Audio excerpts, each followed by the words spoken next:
Good morning, beautiful people of planet Earth. This is Tanya Aarons coming to you from Titania's realm at Sacred Space.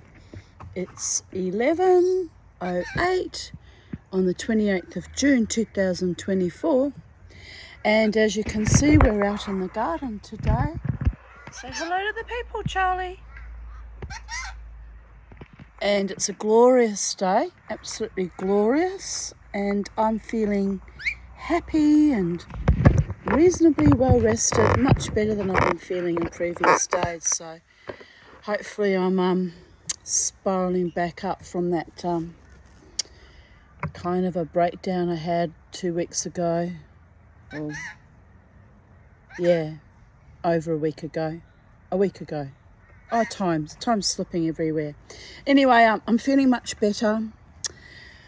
Praise the Lord. Praise all the gods. And gee, it's a beautiful day. It's a magical, beautiful day. It's going to be awesome day today. What shall I do with my day?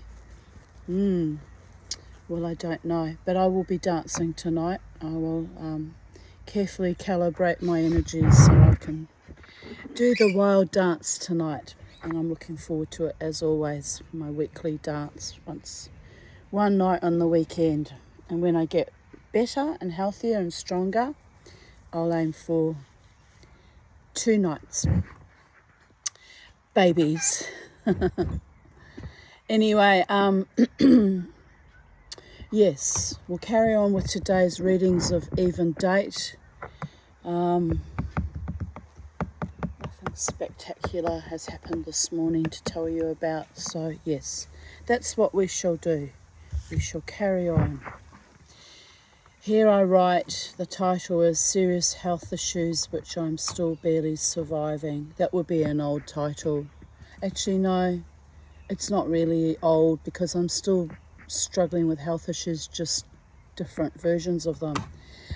For fuck's sake, but that's why it's important that I maintain my dance and my body autonomy and my wildness and my freedom and my joy and the love carefully nurtured and cherished and protected and within my soul, because I'm choosing life, babies. Every day and every way I'm choosing life. And look at this day. It's worth living for. So here I write, new garden arch for the climbing Hawaiian sunset rose, which has as yet barely flowered ever, and then it sported, and so now I'm waiting to see what the sport does. It's still climbing, but I don't know what kind of flower I'm going to get, so it might be a surprise package, or it might not even flower, because sports sometimes don't do anything. Thinking about it, hasn't really done anything in a long time. But, you know, choosing life applies to plants too. Sometimes you've just got to let them live and do their thing and be surprised with what results you get. It's all in the lap of the gods, people.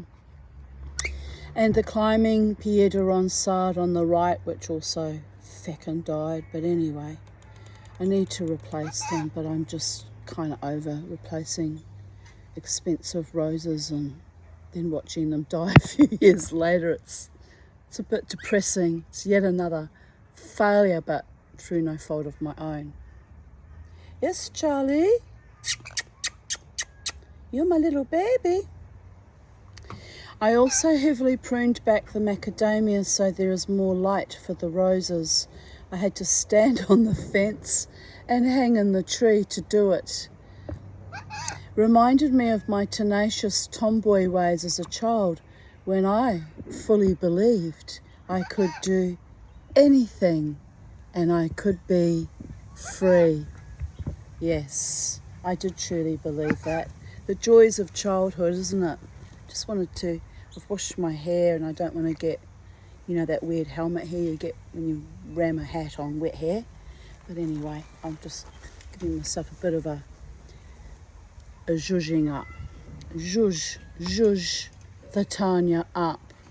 Give her a little bit of a tweak and send her out dancing tonight, people of Earth. Oh, I'm feeling good. I'm feeling so good. That could be a little bit dangerous, people.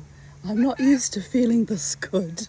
But don't worry, maybe in an hour or two I'll plummet again. My energies are a bit scattered since I've been going downhill with the sleep apnea, so it's been a bit weird, people. But I'm holding it together. I'm holding it together, and with the love and the support of my friends, and on we go, and upwards we go, and who knows what what miracles and surprises and delights and soul nourishing delights might be yet in store for me. I've noticed all my silver's getting a bit black because I hang it on a hook next to my bed where I snore all night, so I'm probably breathing out a lot of CO2, and then it's damp on the walls and it's all kind of turning black and awful. I'm going to have to clean it all. Oh, that's going to be a big job. Anyway, tarnish, people. The joys of silversmithing is dealing with tarnish. But the Tanya's not tarnished. She's spruced up and recalibrated and polished up, and she's flicked off all the horror and the negativity, and she's ready to roll, babies. She's ready to roll. Oh dear goddess, you have to laugh. Right, here we have the photo of my garden arch. I don't know why I was obsessing over that. I guess I was just happy that I managed to do it by climbing up into the tree, and whatever. It's not that important in the broad scheme of things, but it was important to me in that moment, you know. Right, where are we? Where are we, people of Earth? Where are we today? 28th of June 2023, so 1 year ago. Another glorious day. I woke up from trauma dreams about being homeless. Oh, bejesus. Oh, that's not nice, is it? I was frantically searching for somewhere safe to set up camp, also freaking out about having to leave behind all my possessions. I came across a group of Aboriginals near a beach, which looked like Main Beach at Byron Bay. I asked if they had an elder who could recommend a safe place for me to sleep for the night in these dangerous times.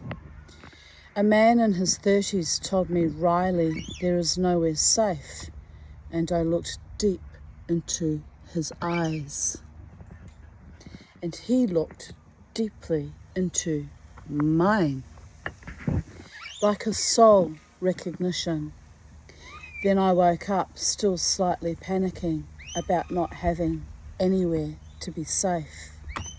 I had to remind myself that I do have a rental home, a warm, comfortable bed, food in my pantry, a car, that I am actually wealthy compared to actual homeless people, that this is just a trauma dream and I don't need to carry it with me. Then I got up, dressed, and went outside and spent the morning listening to podcasts and cutting up old limes for my homemade lime cleaning vinegar, which I've got up there. Can you see it up on top of the shelf there? I've got some macerating as we speak. They've been up there for 3 weeks, so probably could empty them out, but I thought I'll give them an extra week. Where was I? Oh yes, waste not, want not. Then I bathed and brushed Beauregard. I am now waiting at my psychiatrist's clinic for my debrief. Beauregard is very excited to see my doctor, and is whining in anticipation. Very cute. Oh bless. Would have been the last few times my doctor got to see Beauregard because he died 2 months later. actually not even 2 months, 5-6 weeks later. But anyway, here he is, the Bo, looking very happy and excited to see his doctor. I used to tell the most outrageous stories about me to my doctor, in non-verbal communication, of course, and maybe a bit of telepathy. That dog was so attuned to my doctor as well as myself that he would decide 5 minutes before our session was due to finish, he would climb out from under the chair I sit on and he'd do a little shake and he'd look at Brian and Brian would look at me and I'd be like, time's up, Beauregard has decided. And actually, it was good having him there because now Bobo's not around and I'm talk, and then I get terribly excited and then I talk some more. More often than used to happen when Bobo was alive. We go overtime, which is very, very bad of me actually. So we both miss Beauregard because he reined us both in. He controlled everything. He was a good dog. He knew when time was up and it was time to go home to the bird and sacred space garden. And he also liked to go walk up to Pet Barn afterwards and get his treats, and I'd buy whatever I needed supplies wise for the bird or for him or for the fish pond, and that was his big day out, Mr. Beauregard. Oh, pardon me. Anyway, greatly missed. Here he is again. No, that's not going to work either. Let me do it this way. I don't know if you can even see the photos. Maybe it's a waste of time showing the photos. But anyway, here he is again, Mr. Bo, doing what he did best, looking after his mama too. He really did look after me too. So there is that. I'd have these awful, creepy, slimy, sleazy men come up to me in those days over the years at the Live Wire bar, and they'd be all so sort of desperate and slimy. And I'd think, it's all right, Tanya, you're going home to an entity that truly does love you and adores you and is happy to be in your company, and in whose eyes you can do no wrong, and he will only ever look at you with love and affection. And you don't need these mortal men that are just empty and fated and fucking perverted, a lot of them too. And it used to comfort me. And I'd come home and sometimes I used to sing to him when I came home. I love the thought of coming home to you. And Bobo would be like, about time you got home, Mama. I've been waiting for you for hours. But anyway, he was a lovely dog.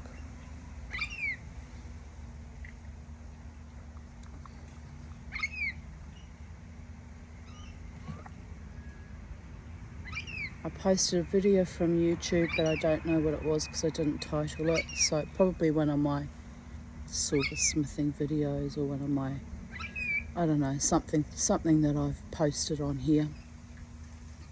28th of June 2022. 3 p.m. I've been down to Coles to buy groceries. I had to push myself out into the world. It took almost superhuman stoicism.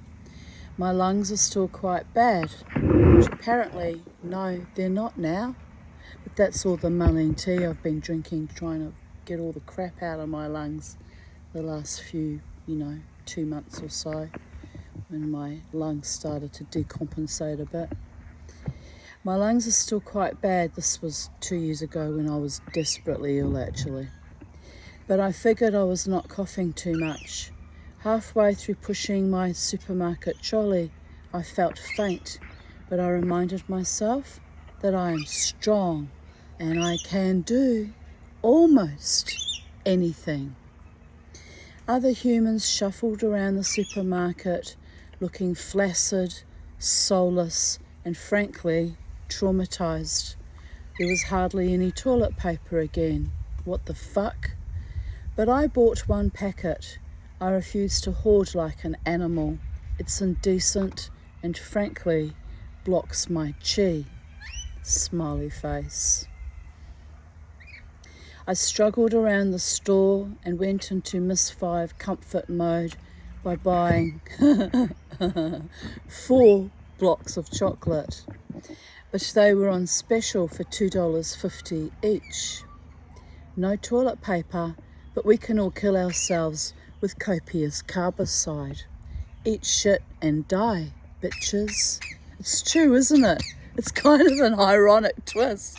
It's like you can't wipe your ass, but we'll feed you till you explode of diabetes and strokes and obesity and, you know, whatever. But I'm a hypocrite because I've always been a larger woman and chocolate is my drug of choice, people.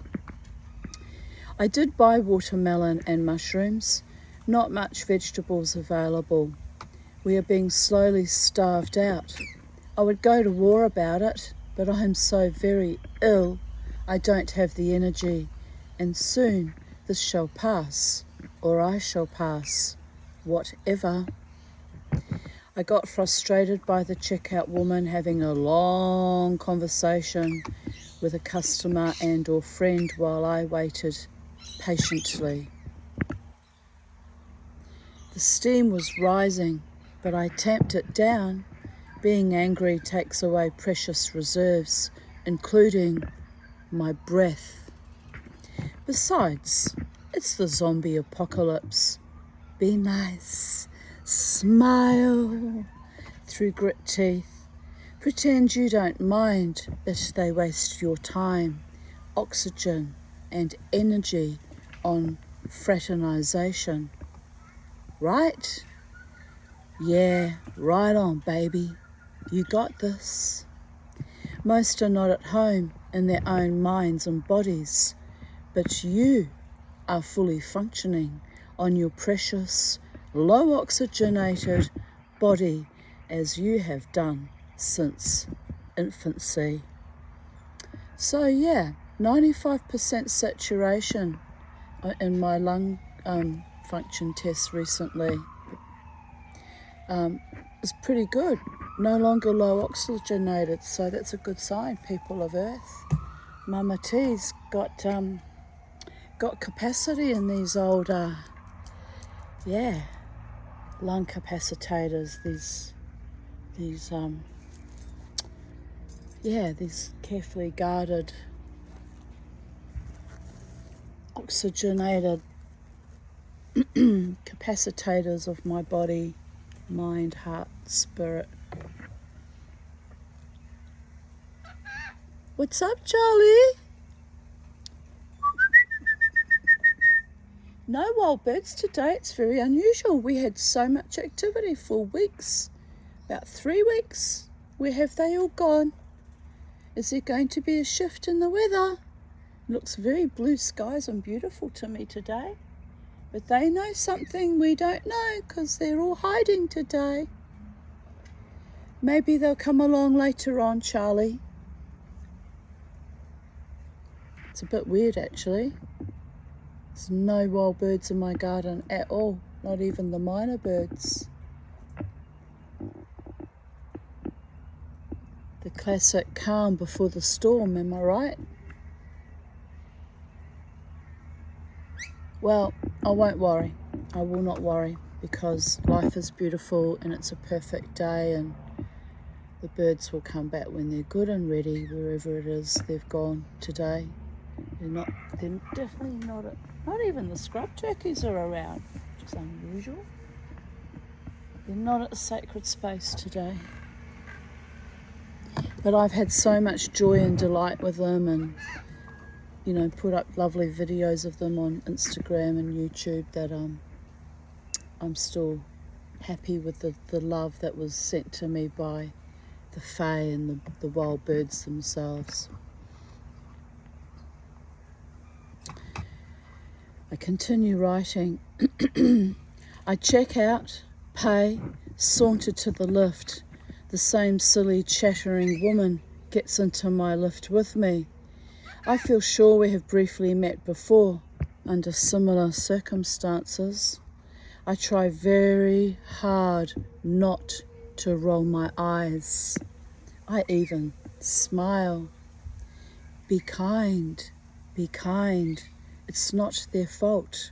You are sick and have to struggle alone and get rightfully enraged. No, it's not. But the struggle is real, people. When you can barely breathe and you've got to shuffle around with the other zombies around those supermarkets, and then have, time-wasting housewives with nothing better to do. I mean, I don't work either. I hate my time being wasted by idiots. I really do. Oh,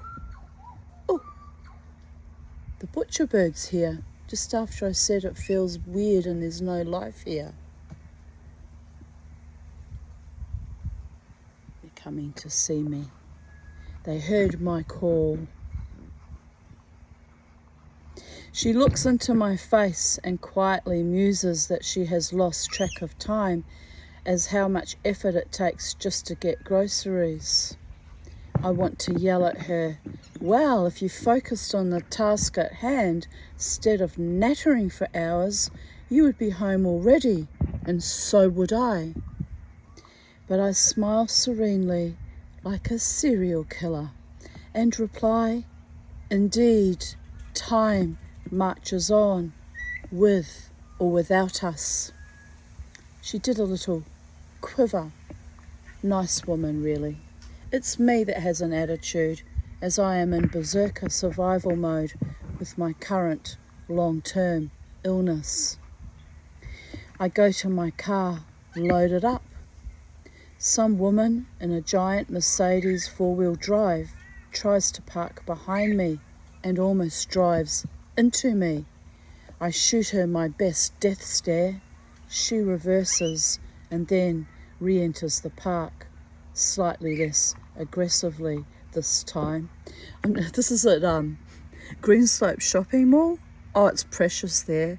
Oh, it's just so fucking weird, that whole space, the energies and the people and the car parking.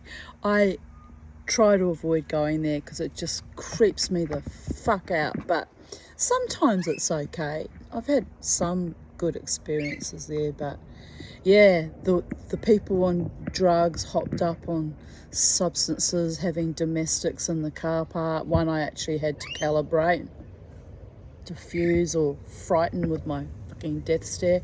He was so off his chops on something that he actually got scared of my death stare and backed off. So he wasn't a complete arsehole after all, but it was a bit confronting and frightening, people. But anyway, Greenslope Shopping Mall. Yeah, that's all I got to say about that. I smirk at her, the woman who almost smashed into the back of my car. Get in my car, drive home. Home, home, home. I am like a homing pigeon, no longer wanting any unnecessary interactions with other humans. What have I become? Disgusted, contemptuous, and often discombobulated. There has been too much propaganda, too much vicious attacks, both physical and emotional, on my life lately. I feel like the Joker on the brink of anarchy. But shh. It's just the lack of oxygen talking. I get home, put the food away, smile at my poor housekeeping strategies. You have to laugh. Chocolate, tea, dog food, but not enough actual food, size. This will mean other forced interactions with the supermarket in the near future. I am worried about money, but I congratulate myself on having paid off all my current debts. I ponder how I will get through the next fortnight, but I mollify myself that I will do it like a champion. No need to grind my own gears and eat my own liver. I just need to heal myself. Life will blossom out again by the will of all the gods. And here I am, blossoming 2 years later. Yes. Was it 2 years later? I forgot what date that was. 2022. So yes, 2 years later, I have, I'm in the process of blossoming, let's put it this way. Oh, you have to laugh. But anyway, it's all good, babies. It's all very, very good.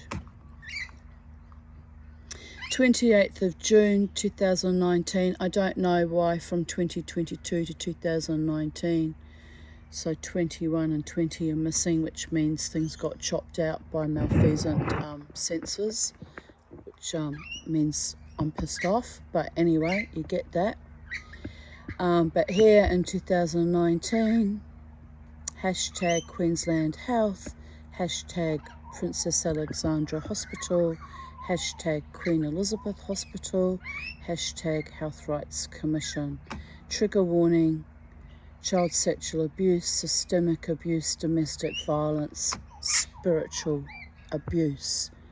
Time to turn me off, babies, if you're in a weakened state or feeling vulnerable or don't want to hear anything, icky today. I get it. Totally get it. Here we go. Deep breath.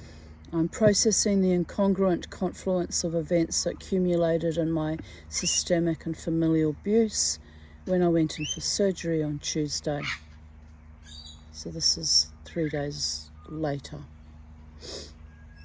Several things come to mind, so I will document them here. Some of it is some god-awful ancestral curse, and some of it is the result of intergenerational trauma and our current sick, evil, perverted society.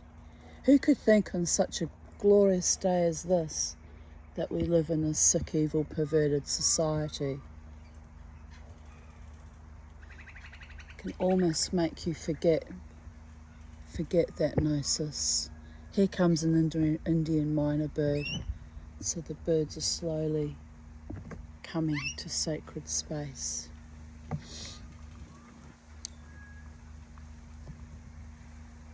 So I'll speak of my inherited trauma from operations my mother had during my childhood first. When I was 7, at a very vulnerable time in my then life, as I was regularly molested by my godfather from the ages of 6 to almost 8.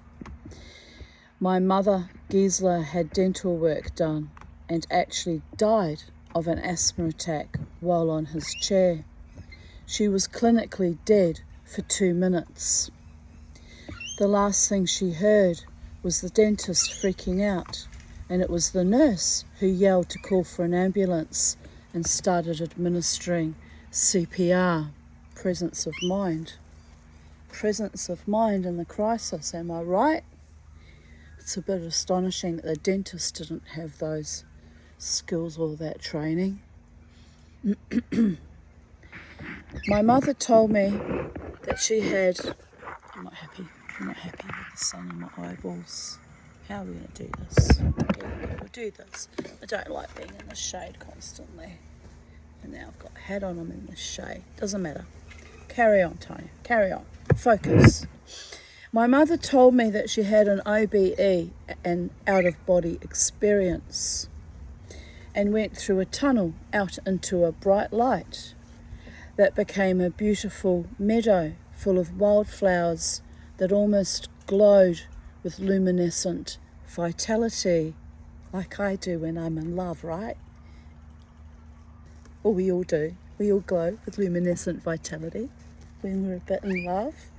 Oh, anyway, I think it was even more of a potent glow because it was actually heaven, and it wasn't actually a mere OBE. She was having a near-death experience and had left her body and had been sent beyond the veil through the tunnel.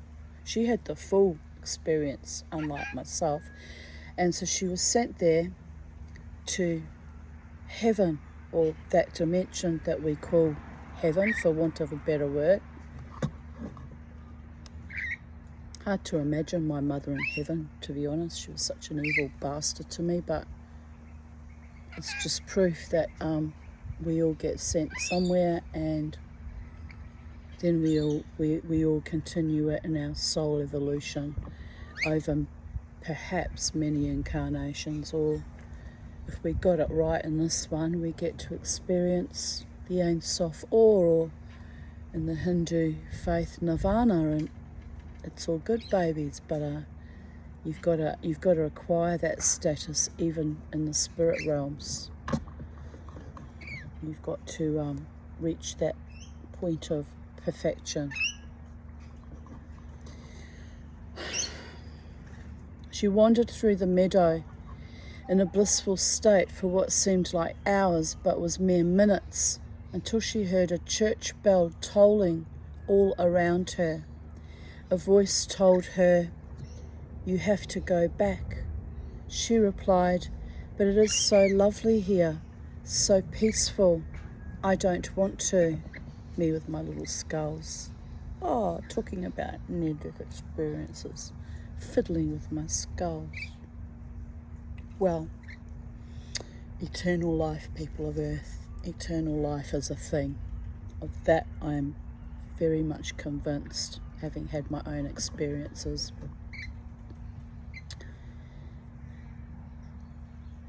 The voice replied again, "You have to go back, but remember, there is life after death." The last words echoing resonantly, exhorting her to remember with the tolling bell. Remember, remember, remember, echoing in her mind, her spirit mind. She was sucked back into her body, looking into the faces of her very distraught dentist and his assistant.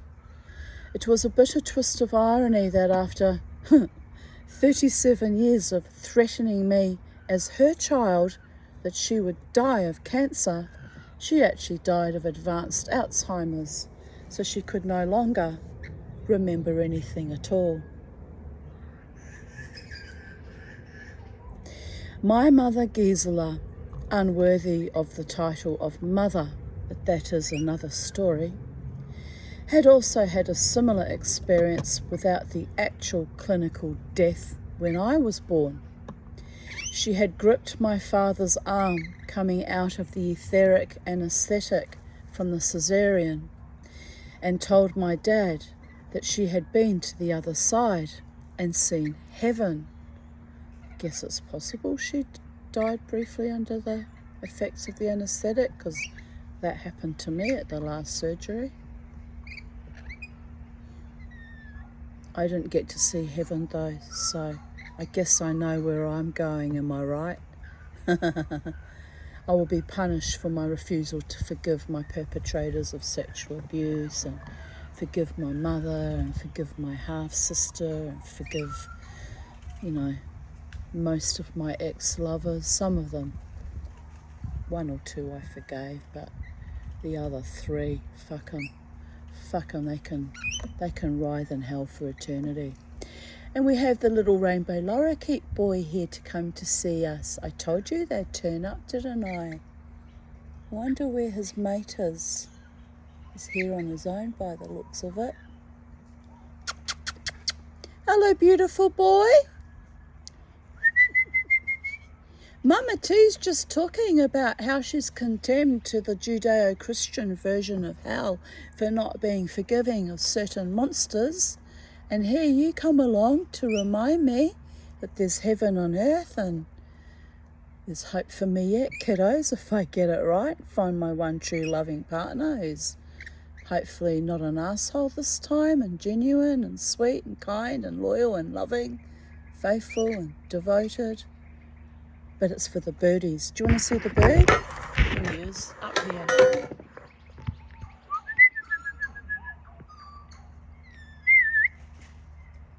Oh, you know what? It's all semantics. Live in the moment, people. Live in the love that's flowed to you from the supernal realms and from the fae and from the garden and from the birds and from our earth herself. Just be fucking happy.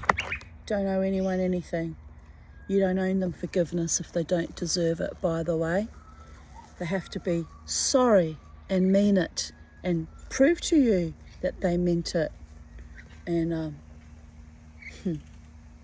then after proving to you that they meant that they were sorry, I require them to change their filthy, errant ways so that they never inflict that horror on another woman or child ever again. Am I right? That's my version of forgiveness. Sort yourself. Fix what it is that's broken in you that makes you a fucking monster, and don't ever fucking come near me again. But then, of course, we had the David Davidson haunting, so there is that. Sweet little bird. Oh, where was I? Oh yes, my mother having seen heaven. Now, as a background, as a 7-year-old, I was so deeply traumatized by my familial abusers, suffering sexual, physical, emotional, and mental violence regularly, and we can add financial to that too, although, you know, the financial abuse started kicking in when my mother stole my grandfather's land out from under me after a gentleman's handshake with my grandfather that was to be my land. So that financial abuse began when I was 14. And my grandfather wanted my mother to be caretaker of that land on my behalf. Well, he should have put it in writing, shouldn't he? And he should have put it into some kind of trust. He should have known he couldn't trust my mother with land or assets or money, because she was a greedy motherfucker and selfish. And did I mention greedy? She's a narcissist. They're all like that. Corrupt and evil and greedy and mercenary and destructive. And I choose not to forgive, by the way, because I did forgive her. I forgave her many times throughout my childhood to my own detriment. It almost killed me numerous times. So, Mama T has incorporated the Viking idea of forgiveness now. Fix it, make amends, do better, or not literally, you understand, not a violent person, but figuratively speaking. If they can't fix it and make amends, or they refuse to, or they're too arrogant to, or they're too evil to, you have to cut them out of your life permanently to keep yourself safe and sane, by the way. I'm the poster child of what happens when you try the Judeo-Christian versions of forgiveness to your own destruction of your body, mind and spirit. And I'm still healing from all of that. My psychiatrist has given me 1.5 years to heal my sleep apnea and get more healthier and exercise more as I get stronger and get a healthier, more vigorous body. At by then I'll be 60.5. It seems a bit much, but you know what? It's possible and it's doable by my willpower alone.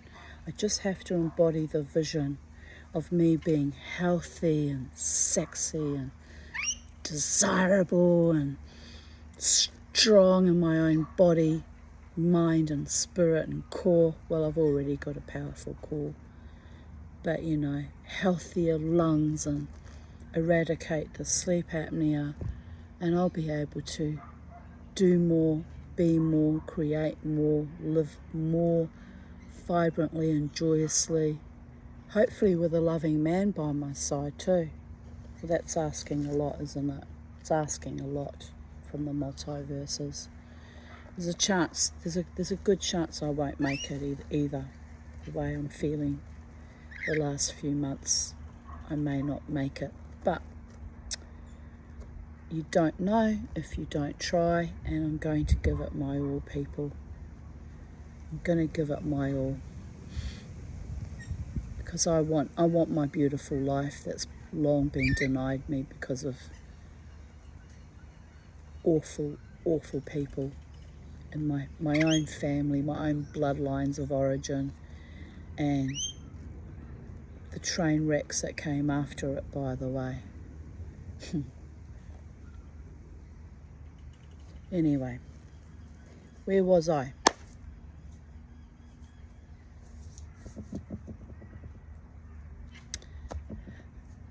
I'll repeat that first sentence because I went off in my little, in Titania's realm segues of hell loops, but it's important to speak my mind and my truth, by the way, especially in the event that I don't make it. So this is a permanent record left behind of who I am and my history and my life and my stories, because no grandchildren, kids don't really give a fuck about me. There's nothing left. I'll just be evaporating like mist. I guess that is the natural way of things, to just pass this way and leave nothing behind. But in the event that my stories, my truth telling of my own experiences helps someone who's younger or lost and in need of guidance, then it's worth it if I only help one person. So I'll repeat that sentence. Now, as a background, as a 7-year-old, I was so deeply traumatized by my familial abusers, suffering sexual, physical, emotional, mental violence regularly, and as I said, financial as well, that I had been praying for what all good little former Lutheran children believe in. That Jesus that I was already not so sure about, as I was already rejecting the kind of God that could allow my abuse, and the kind of ministers that could tell me at age 6 that only Christians went to heaven and everyone else was condemned to hell. Well, I knew I was already in a living hell, and that somehow I had to survive it. So I prayed to God every night to save me, often weeping for hours, shaking and mortified. 7 years old, that was my reality, people. Praying to an invisible sky being to assist me out of that hell loop that I was existing in with my own family of origin. When my mother clinically died and saw the meadow and heard the angelic voice instructing her to come back, I knew one thing. Dear Goddess, did I know that one thing?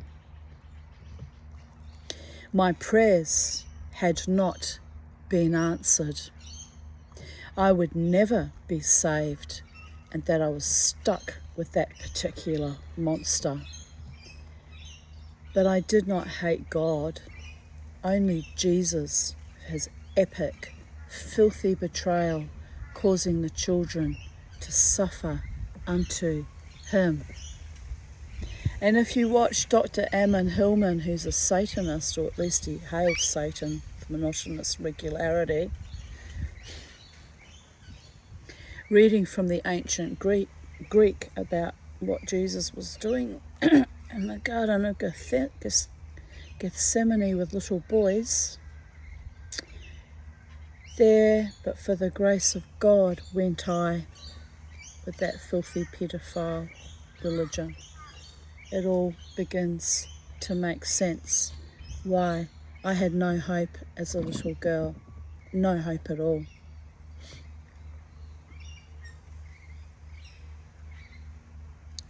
I did not seek out suffering. I wanted redemption, joy, healing, real love. Still wanting all of that, babies, and safety. Just before my 8th birthday, I was saved from Trevor Singh by my mother taking me on a cruise to Germany. We disembarked the Fair Star at Rotterdam, the Netherlands. God had answered my prayers. I was going to be safe. I almost danced for joy. Yes, I used to do my wild tribal moshing dance even as a 6 and a 7-year-old. It's probably partly why I'm still alive today, that ability to tap into my most native, natural inner core, my spirit as a child, that primal life force, that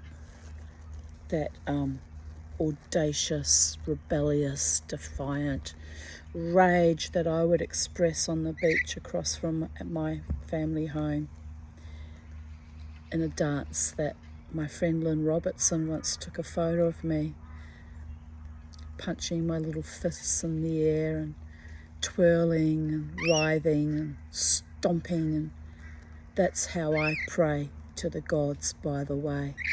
Also, it's a replacement for sex, by the way, to reach that moment.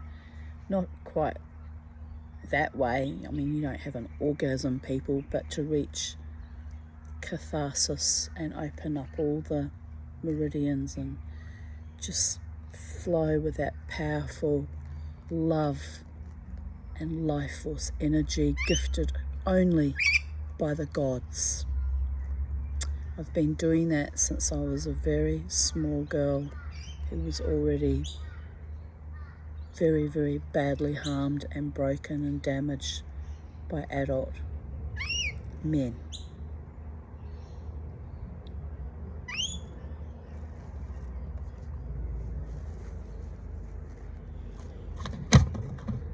And let's face it, the adult women in my family who enabled it, who knew what was going on and admitted it to me in the year 2000 when I was 35, almost drove myself off a bridge that day when my mother admitted that to me. That's how vile and disgusting and completely evil and cruel she really was to me. So no, I don't forgive.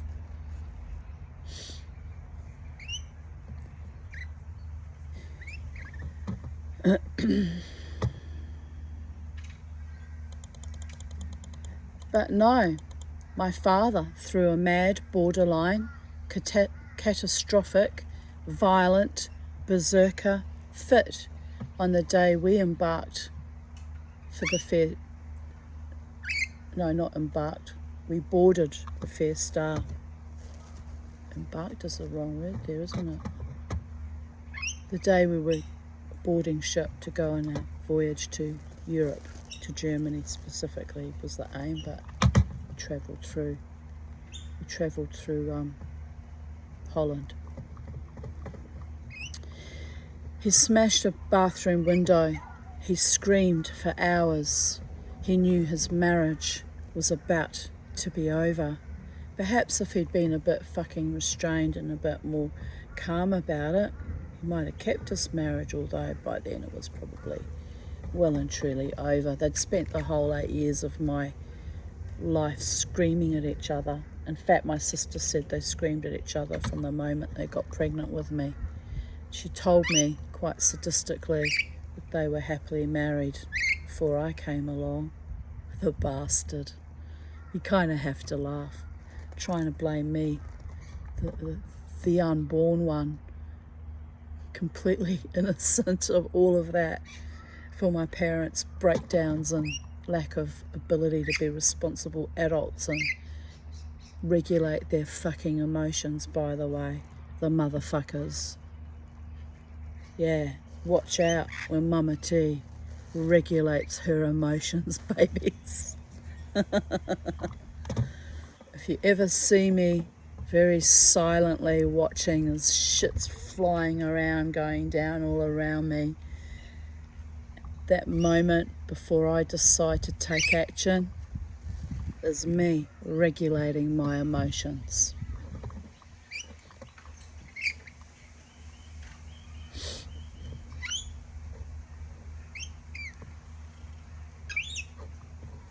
I was deeply distressed that first afternoon on board the ship, confused and mentally distressed, yet excited by the possibility of freedom.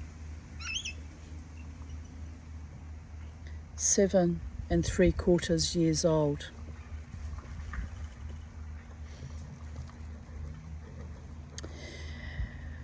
That was short-lived, as again, no, that can't be right, because I turned 8 on the ship on that voyage.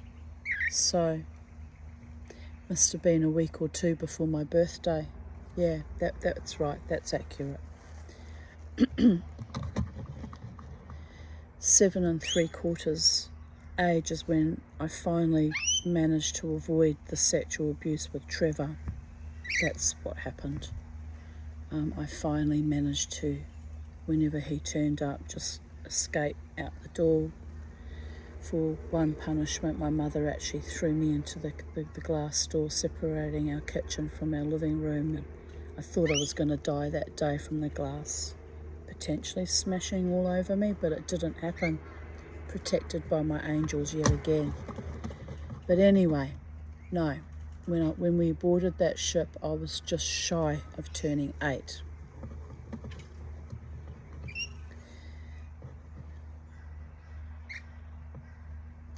That was short-lived, as again a pedophile was our steward, cabin steward, and he attempted to molest me in our cabin while my mother cavorted at night. He must have had a skeleton key to all the cabins because he let himself in. It was fucking horrific, people. He didn't actually do anything really to me, but I was terrified. And if I hadn't made loud noises and rolled over and made it clear that I would, put on quite a turn, he would have molested me. That was his intention, while he was coming into my cabin, my mother's cabin, and hovering over me on the top bunk. Am I right? The dirty bastard.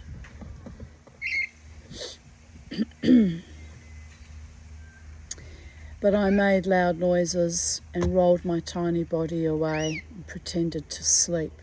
So he did not do much to me, and I was relieved, but also heightened and traumatized, reactivated again.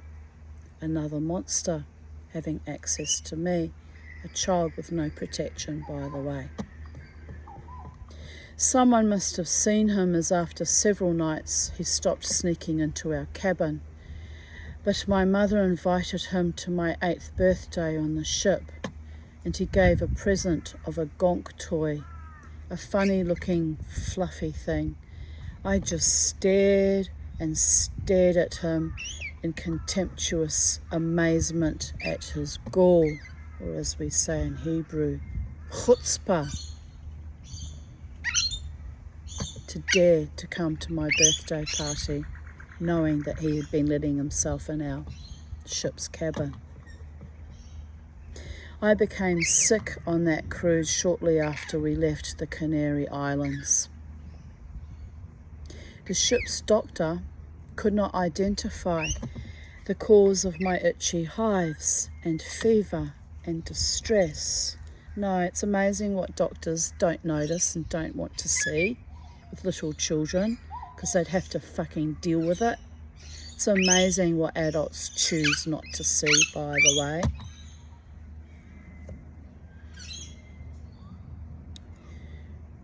An obvious reaction from being surrounded by predators on the open sea. Arriving in Lisbon, Portugal, I was still weak and feverish. My mother said I wasted her money for the tour through Lisbon. As I slept through most of it, my head pressed against the glass, drooling. She even hit me in the face because of it. Now, to go back to our medical histories. When I was 11, my mother was 49. We were then living in Melbourne with my new de facto sexual predator, bastard, concentration camp surviving stepfather. He regularly denied me medical treatment with my bronchitis, as he accused me of being an actor. I would get so ill and weak that Gisela would eventually take me to the Royal Alfred, where I would be grilled by elderly, unkind, unsympathetic doctors and fed tetracyclines, which damaged my teeth, but kept me alive, I suppose. To what end? To what end was all that about, actually? Sometimes I often wonder if I'd been better off if I'd died as a young child, surrounded by all that evil. But the gods decreed otherwise, did they not? We had been living with Case since I was 9, as she met him on our return voyage from Europe on the Alanis. She almost died on that voyage of a severe asthma attack and was in the ship's clinic for 3 of the 4-week voyage. 3 weeks of the 4-week voyage, I meant. I looked after myself. All meals are provided on the ship, and I generally had a marvellous time, except for the worry that my mother might die. Would have been the best fucking thing that could ever happen to me. But you don't know that when you're a child. Your devotion and your loyalty is to your progenitors, because you don't know anything different, people of Earth. Anyway, at my age 11, she gets surgery for her gallstones. She was out at the end of a long, cold ward and barely given any care. Her asthma, which was often brought on by anxiety or trauma, but that time on the Alanis it was the stifling, stale air on sea deck 3 levels below the sea without air conditioning, was bad. I feared losing my mother like never before. She had a long incision. There's a story about how, I'll go back in time to that event when my mother nearly died on the Alanis. Bear in mind I'm 8 years old. And there was a young, handsome cabin steward aged about 23. And probably from all the primordial damage that happened to me, but 8-year-olds, between 8 and 9, 10 little girls have a tendency to develop crushes, usually on other little boys. It's not usually on adult men, by the way. But I had seen this cabin steward. He wasn't a predator, that one. He was a psychopath, but he wasn't a sexual predator, not predating on me as a child anyway, unlike a Fair Star. It was full of them. But he was a very handsome looking Greek man, because it was a Greek ship, so most of the crew were Greek. And anyway, my mother was thrashing for air, literally suffocating in front of me on the lower bunk, and she was thrashing, throwing herself from side to side, struggling to get oxygen and breath in, and I was fucking panicking because I could see she was turning blue in front of my eyes. The Ventolin puffers weren't working, and she was just literally, to all intents and purposes, dying right in front of my eyes. So I ran out into the corridor and I found the very handsome cabin steward on the LNEs that I had a little bit of a crush on. I thought he was gorgeous, and nothing of a sexual feeling. Little girls don't have sexual feelings, but we have these, fantasies about princes and kings and nice men and good, kind men, and they're usually that kind of a idealized crush. It's never assume a little girl looking at you like that she has sexual desire for you. Just saying. Anyway, but it was a real little, I thought it was a sweet little romance in my little 8-year-old mind. So anyway, I ran to him and I said, go and get the doctor. And he went, and I went, go and get the doctor. Now, this is an international cruise line where surely all crew members, especially cabin stewards, even though they don't speak English, would have been trained to know the word for doctor and toilet and, basic things to do with human survival and necessity. Am I right? Anyway, he just kept shrugging. And I'm pointing to my mother, which even he could see. She was rolling on her bunk, struggling. And I went, go and get the fucking doctor. And I ran at him and I tried to kick him. I missed him by that much, which will forever be the greatest failure of my life, because I did try to kick that bastard, but he was already running when he saw I was running to kick him. And he took off. He took off like a long dog, as they say in Australian vernacular. And what seemed like forever was probably only 5 minutes, but it felt like 10, 15 minutes. My mother's still gasping for air and thrashing. He came back with a motherfucking doctor, all right. Probably had to ask what doctor means because he was really that fucking stupid and ignorant. So anyway, I felt instantly out of crush with that young man, the bastard. And they took my mother and they put her in the ship's little clinic for the rest of the voyage, the remaining 3 weeks of the voyage. So, but anyway, we go back to when I'm 11. And my mother's at the end of this long corridor out in the cold in winter in Melbourne, which is quite a cold city in winter. And here I write. She'd had surgery for her gallstones, as I explained. I feared losing my mother like never before. She had a long incision, about 6 inches long, on her right side of her belly. Not the laparoscope that I got that's meant to be routine and easy as piss, but they tortured me when I had mine.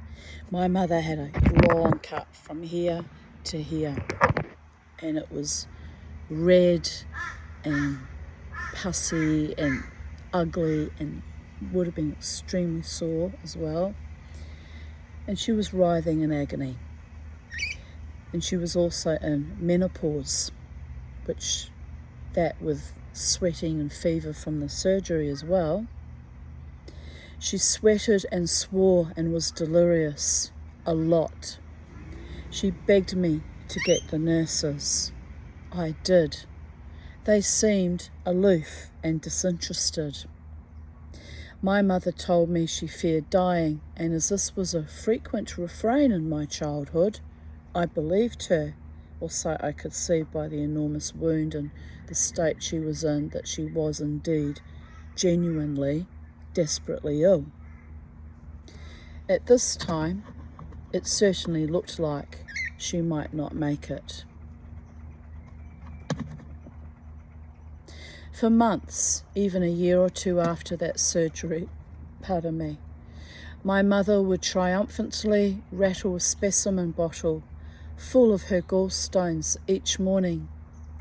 I would be asked to study and admire how hard and green and shiny they were. They're kind of maybe more of a dull green than these little green skulls, but they were like a mottled, khaki, slimy looking green. She wanted me to admire her own creation from within her own gallbladder, by the way. It was really fucking epically gross. But it's science, you know. I got to see what gallstones look like. What a miracle a human body is, that it can create stones, except if you're passing them through your urethra, boys. Kidney stones or gallstones or any other kind of fucking stones are not too good for you, people of Earth, especially if you're trying to eliminate them. This wore a bit thin after a while, but she had endured terrible systemic abuse at that hospital in Melbourne, and as a child I was very proud of my mother for merely surviving it. She had also been abused in Germany in labour with Angela, forced by the nuns to walk up 5 flights of stairs in extreme agony, in full labour, and tore open. She always hated nuns and Catholic hospitals after that. So fast forward to a few years ago, my daughter Crystal had gallbladder surgery at the Royal Brisbane Hospital. She had a laparoscopic procedure like mine, but under an emergency situation, as she had had an extreme attack and was sent home after 3 hours without being monitored overnight or without any post-op pain relief. She went home with her boyfriend, who did not bother to ask for pain relief for her, but himself in chronic pain fed her a few of his tramadol, the fucking idiot. By midnight, I received a frantic call that she was in agony. I offered to come immediately, but I needed to bring my dog. There was a massive fight about that, because the boyfriend is a psychopath. So I arrived in great distress, drove my daughter to the hospital, and I yelled at the hospital staff as I had had to make my daughter walk as there was no parking. And the entire thing was sadistic, cruel, and completely avoidable had the discharging doctor not been another incompetent, perverted, sadist, that put my daughter through hell. He offered her a suppository and she refused, a trauma response, but he refused her any other alternative pain relief and sent her home with nothing. The evil bastard. RBH, people of Earth. The fucking RBH. So anyway, in the midst of that crisis, my daughter turned on me and I left her there at the hospital as her boyfriend was going to pick her up. So I drove to a safe place and rang my friend Lynn and broke down. She calmed me down enough so I could drive myself home. I had actually fought for my daughter, but had been rejected in favour of her then abusive boyfriend. This is what I'm up against. Always rejected, always sidelined, always scapegoated, always gaslighted, always betrayed by my own bloodlines, people of Earth. Which is why you can see it's so very, very important to me that at the appropriate time, appointed by the gods, I find my true love partner and begin building another family of my own. Well, I won't have children, obviously, I'm an old lady now, but you know what I mean. A loving partner who sees me values and cherishes and respects and honours me and is happy to be with me, enjoys being with me and loves me completely and utterly and wholeheartedly, because I'm done living with past associations with people who literally had no respect or care for me, even when I was doing my very best to protect them and fight for them, by the way. All that energy and all that love poured out, just wasted, going down into a cesspit of nothingness and causing me nothing but more trauma and grief, and me still holding on against all hope for my little family. That's what I've been up against, people of Earth, from day one, by the way. It's ridiculous, but that's what I've been up against.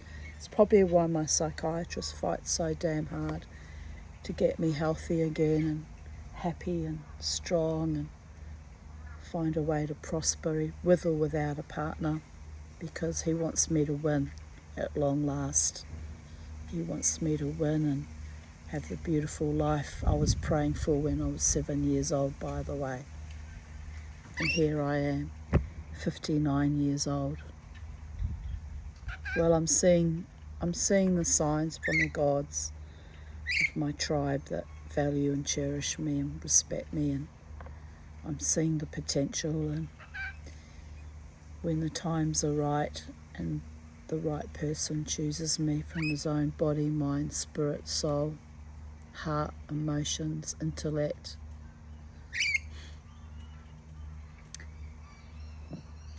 it could happen, right? Am I right? Mama T, the psychedelic dreamer, is an expert in manifesting dreams, fantasies and visions, but when it comes to other human beings, you have to factor in their circumstances and their hearts and minds and their spirit and soul and their truth and their true intentions towards me have to be all taken into account, allowing for free will, by the way. And I've had too many monsters since birth to tolerate or allow or invite any more epic monstrosities. It simply cannot happen. And I've got no reason to fear that at the moment in time. I've only been shown deep affection and love, but I just need to remain conscious of not losing myself to illusions, delusions, fantasies, or things that aren't real or validated or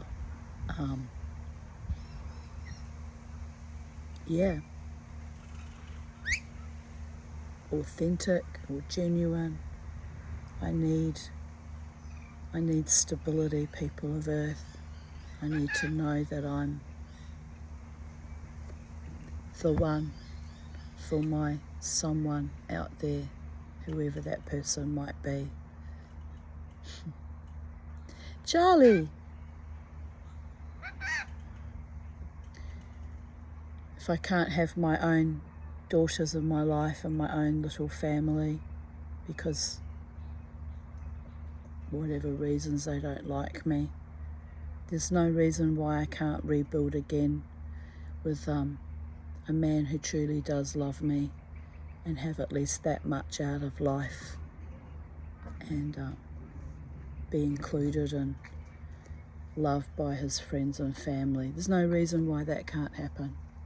I'm just as worthy of being loved and being in relationship with someone wonderful as any other woman on this planet.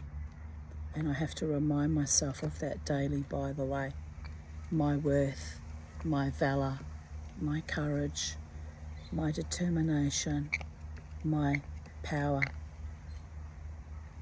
my love.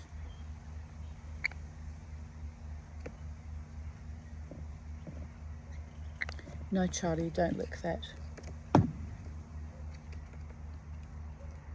Now flash forward to the events of Wednesday after I discharged myself from the PA hospital, after I was told they would not send me home with endone, after the pharmacist had already agreed, after making me haggle for it, and some weird fucked up psychological game they were playing with me. It was fucking sick what they did to me. I completely lost my temper and confronted my alleged surgeon on his undermining the authority of the pharmacist who I had just haggled with for 10 endones. I only asked for 10, which actually would not have been quite enough anyway. It was not until I got to the chemist that I read they had ordered 20 after I'd had to make the most dreadful scene about the harassment and trauma I experienced at pre-admission on Monday, and I had stated that had made putting my body and trust into that hospital for my operation on Tuesday excruciatingly difficult. But by my willpower, I had done that. I still feel good, people of Earth. You know, I started this video and I know it's a dark subject and I'm triggered, but I'm still feeling good. I want you to know that. I'm holding on. I'm holding on for my beautiful man and my beautiful life that we together are going to experience together. It's a fantasy, still a fantasy, because no one's dating me, people of Earth. It's just a sweetness and a kindness shown to probably an older woman thinking, oh, the poor bitch will probably die soon, we'll just be nice to her, eventually she'll leave this planet and she'll be gone. And I don't know what's going on, but I'm holding on. I'm no one's poor bitch, by the way. I'm queen of my own destiny. And if you were listening to what I read out to you earlier, kicking a grown man, a ship steward, to go and rescue my mother from suffocating in her own asthmatic attack. I was a queen of my own destiny at 7, making sure that I kept the adults around me alive, who frankly did not deserve to be kept alive. That's the power of my integrity and my heart and my soul. So, there is that. The surgeon told me that I should not be in so much pain, so I screamed at him that he had no right to invalidate or deny my actual pain post-surgery. He is not inside my body, and I had felt violated enough by the several sexual overtures, innuendos, and inappropriate comments made by himself, the anaesthetist, and the blood technician on Monday's pre-admission already. I stated I should never have allowed them near my body after that. I should have actually asked to go to a different hospital. Hopefully I might have been treated better somewhere else, but I already, knew how they badly treated my daughter at the RBH, am I right? Sending her home, writhing in agony without pain meds, offering to give her suppositories up her anus. Might be the best way to get the pain relief in that instance, but she wasn't comfortable with that, so they should have offered her an alternative. The motherfuckers. No one offered me a suppository, by the way. No, would not have dared. I'd be in a psych ward by now if they had done that. There would have been violence.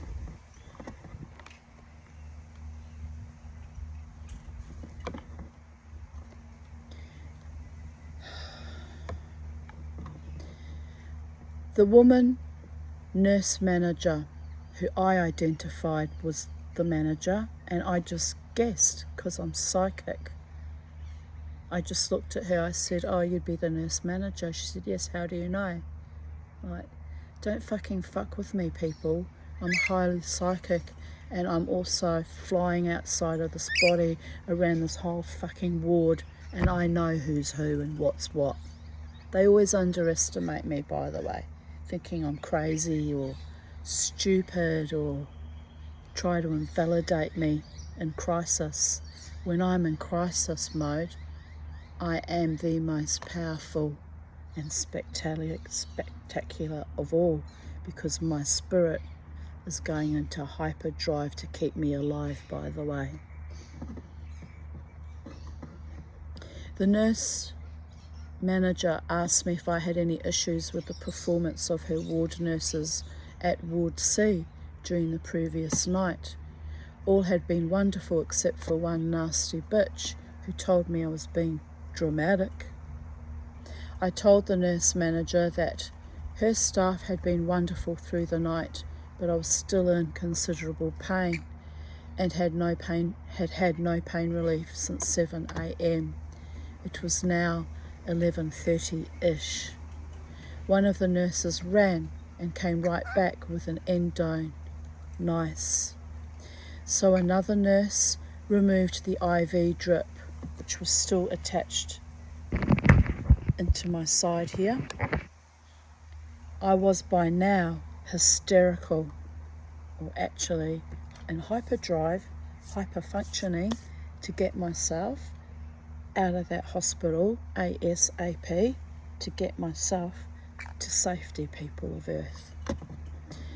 And another nurse came back soon after to remove my drain from my right side.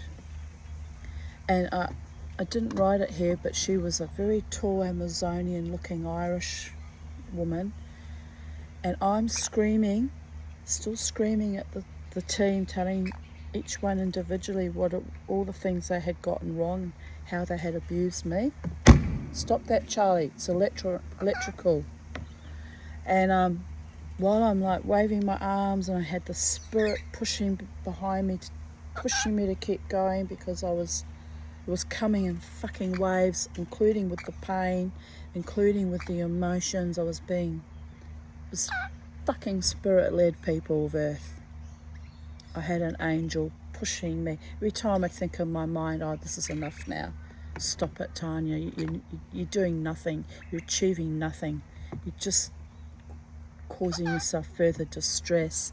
I had an angel saying to me and physically pushing me in my back, no, Tanya, keep going. Just keep going. And in the midst of me, emotionally waving my arms, this beautiful nurse, God bless you always, my darling, credit where it's due, was trying to pull out the drain. And in frustration, in one moment, she said, can you just stand still for one moment, Tanya? I'm trying to pull out your drain and you won't stop moving.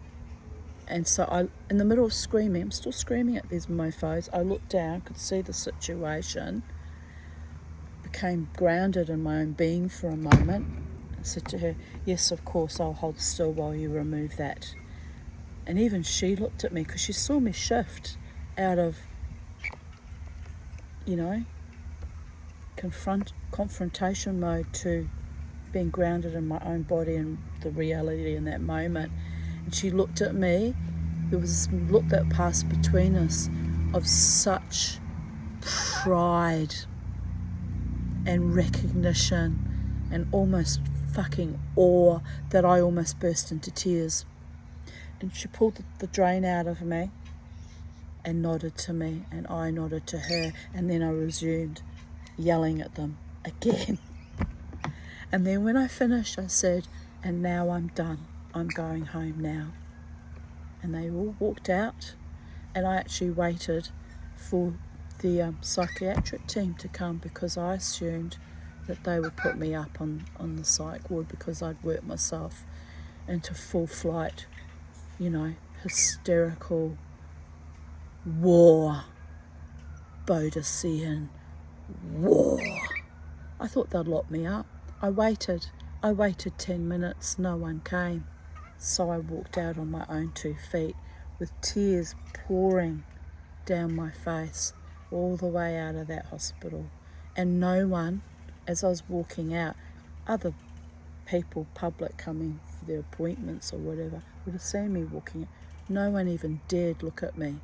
They were just sort of, it was one of the most surreal, weirdest experiences of my life. I actually thought, maybe I'm dead and this is my hell experience. It felt like that. It was so fucking surreal, people of Earth. But it was real, and I went through that. The lovely supported physiotherapist had arrived to give me exercises just as I had demanded to see the doctor, as I wanted to speak to him about the abuse before I discharged myself. The entire team had appeared at my bedside, which seemed highly unusual. I told the lovely physiotherapist that I was about to lose my temper, but it had nothing to do with him. He had not done anything wrong, because he was new and had not participated in any of the bullshit that happened at pre-admission, 2 days before. I bollocked my young surgeon for attempting to deny me pain relief and almost repeating similar systemic abuse that my daughter had endured. A nurse, amid my shrieking, here we go, shoved a script and the discharge notes into my hand and looked me in the eyes and said, "Here are your scripts," knowing that I was in hyperspace and not grounded in reality. I was grounded in reality, actually. I was very embodied, but that my mind was in another kind of space, fighting that fight while simultaneously holding myself together. I rolled my eyes and shoved them into my bag without looking as I said, "I'm done." I walked out of that hospital weak as a kitten on wobbly legs on my own 2 feet, extremely traumatized and degraded and humiliated. And in pain, even though a nurse had quickly administered me an endone during my rant, which was kind. Thanks for that. I waited for my daughter to pull up with the car, but another epic fight ensued because she would not pull up because she said some man had given her the finger. So off we went again. I said, "So some vapid cunt male abuses you, but you let an abuser once again be a priority over your mother, your own mother." So we fought in the car all the way to the chemist. I even at one point tried to get out of the car and walk from Logan Road to the fucking chemist. She grabbed my arm and screamed hysterically. It was then I realised that this is some fucked up, surreal game and I will have to survive it. So I sat back down, put on my seatbelt and waited until she parked outside the chemist. Now I love my daughter, but this was all extremely awful and borderline, all of it. So I get out of the car and start walking to the first chemist, but again a wave of fury overcame me and I turned to yell, "Take my car and fuck the hell off out of my life." This is why my relationship with her is fractured, by the way. Me trying to survive all their abuses, and it just goes round and round and round like a garden teddy bear. Well, the teddy bear's been burnt in the fire in 2020, so they can fuck off with all of that as well. No teddy bears for the Tanya.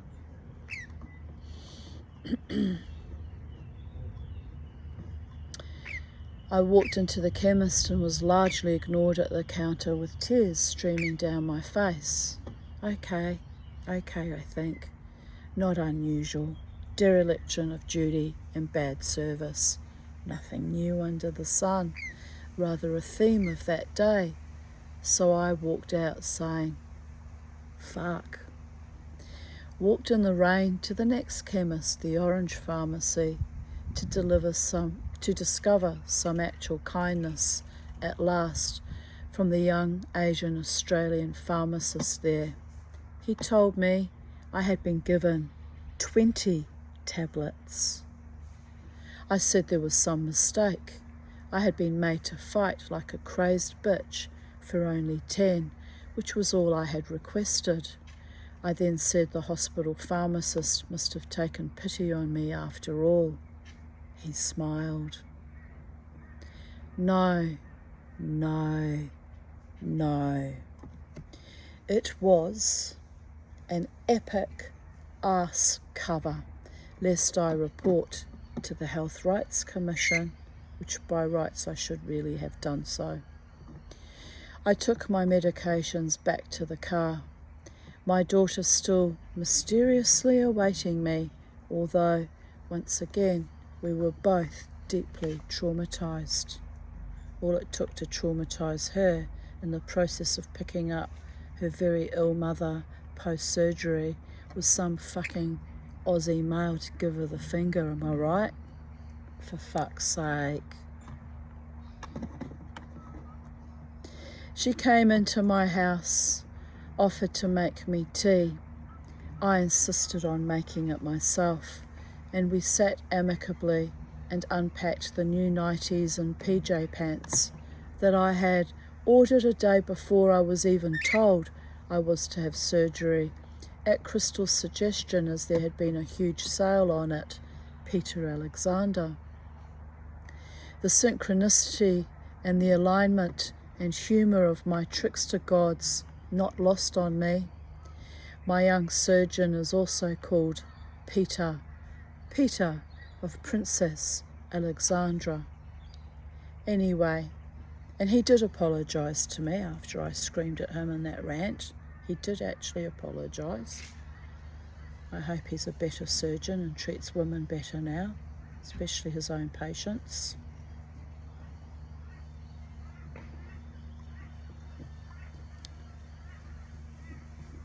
Anyway, we were both pleased with my purchase. We chatted amicably for about an hour. Then my beautiful and beloved and brave daughter went home.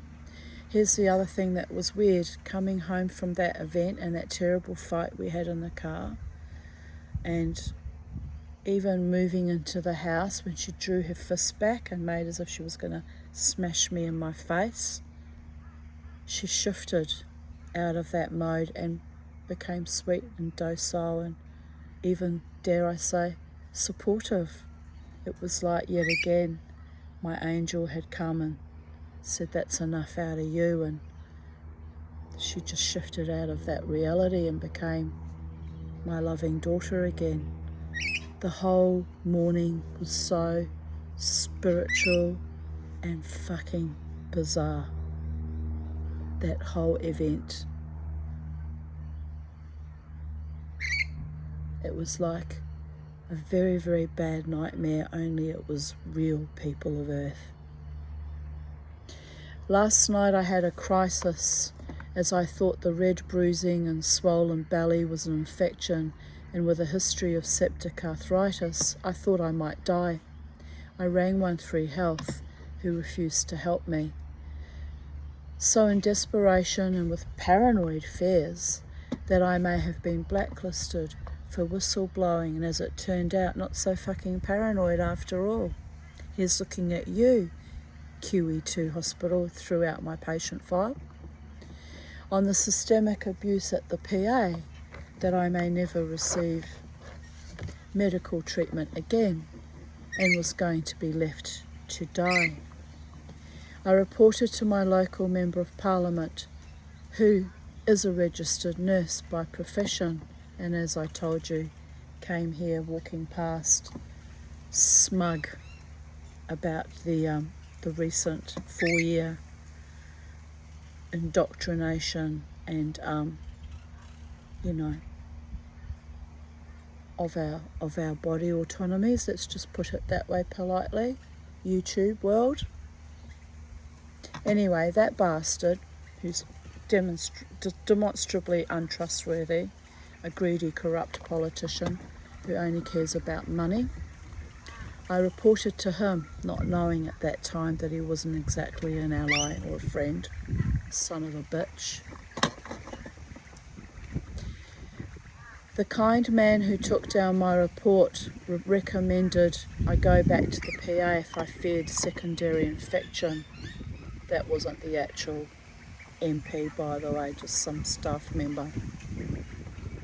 Instead, I rang my friend Sally, who asked a doctor friend for advice.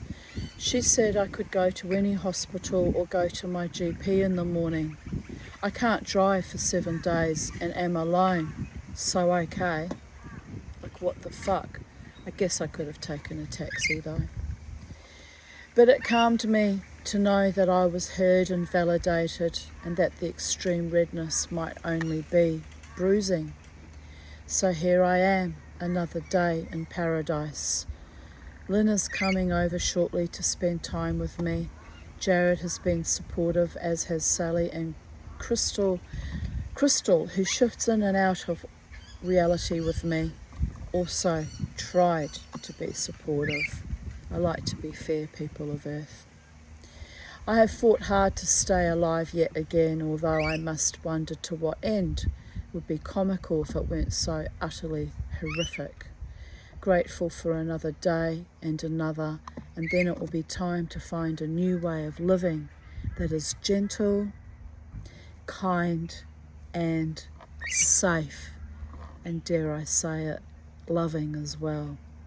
I suppose that is covered by the gentleness and the kindness and the safety, being loved by people who truly honour me and love me accordingly.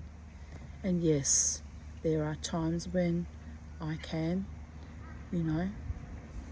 go to war, and that's my spirit. So there's times when I can be difficult to be around when I'm in warrior goddess mode, by the way, when I need to know that my people, my beloved ones, actually actively have my back, because I go into those hyperspaces to achieve something. When I'm writhing in agony, I needed to be supported, actually, and which is why I'm still blowing kisses to that tall Amazonian nurse, who I'm fairly sure was of Irish descent, who was so kind to me and could see that I was fighting with everything I had, even as I was trying not to fucking die, by the way.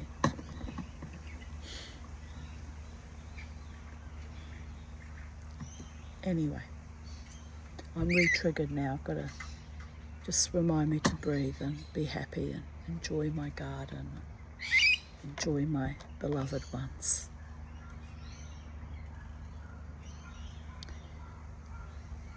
I was actually feeling happier even as my body was getting weaker and weaker in recent weeks. I do that, don't I? You've seen that with me in the past few months, as I have become weaker and my lips were getting bluer and bluer, and I've been struggling, to recalibrate each morning after my night's sleep and the nocturnal pissing all night, so I'm even more tired than usual. Actually, it's kind of a gift that I get woken up to piss, because I get oxygen in, and those moments shuffling to the toilet and back gives me more oxygenation, right? Keeps me alive. Oh, the irony. The body knows what it needs to do to keep itself alive, by the way.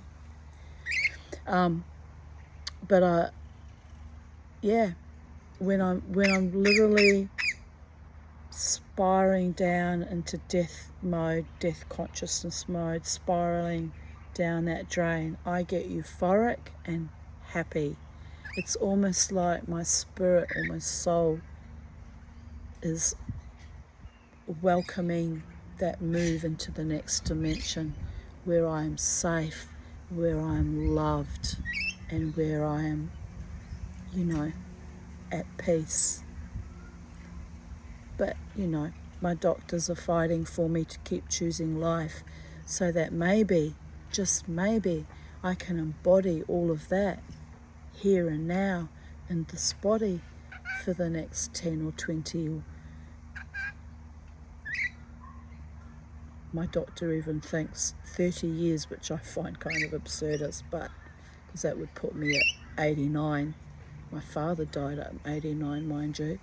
But it just seems to be such a ridiculous goal to want to live another 30 years.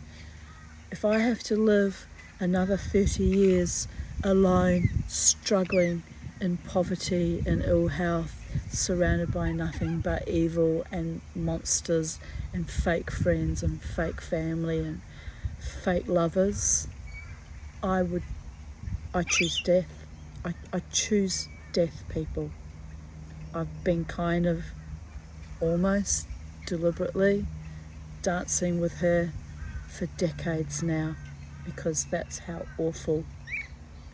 dreadfully awful my life has been, and why you see me dance my wild dance at the Brooklyn Standard. Look at the fucking bags under my eyes, oh dear goddess. And at the Koala Tavern,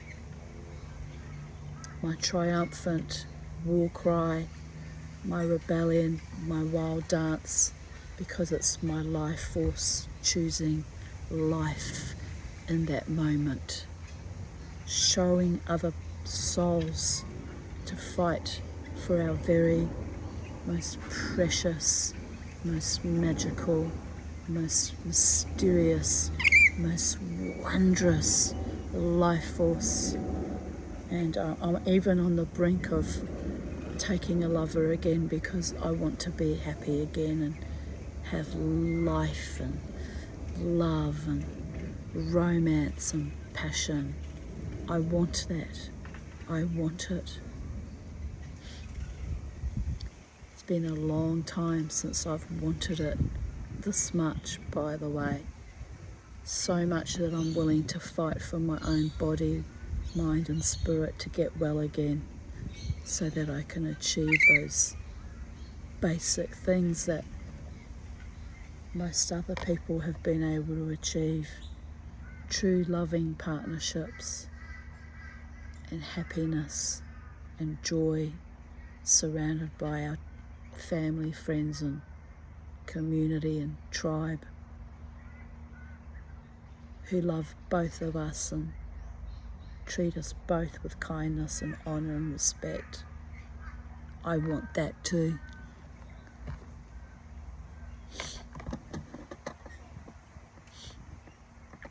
I'm almost shaking. I can feel it's just so fucking close, people of Earth. It's so close. But I need to know that I'm chosen and that I'm wanted definitively for the rest of our lives together, not some nebulous, misty fantasy that vanishes in the light of day or night, or it has to be real, people of Earth. I know Mama T, the Tanya, psychedelic dreamer, Miss Five, is silly as a wheel, but she's manifesting with harm to none and competition with none. So it is done every day in every way. That's what I'm wanting for my life.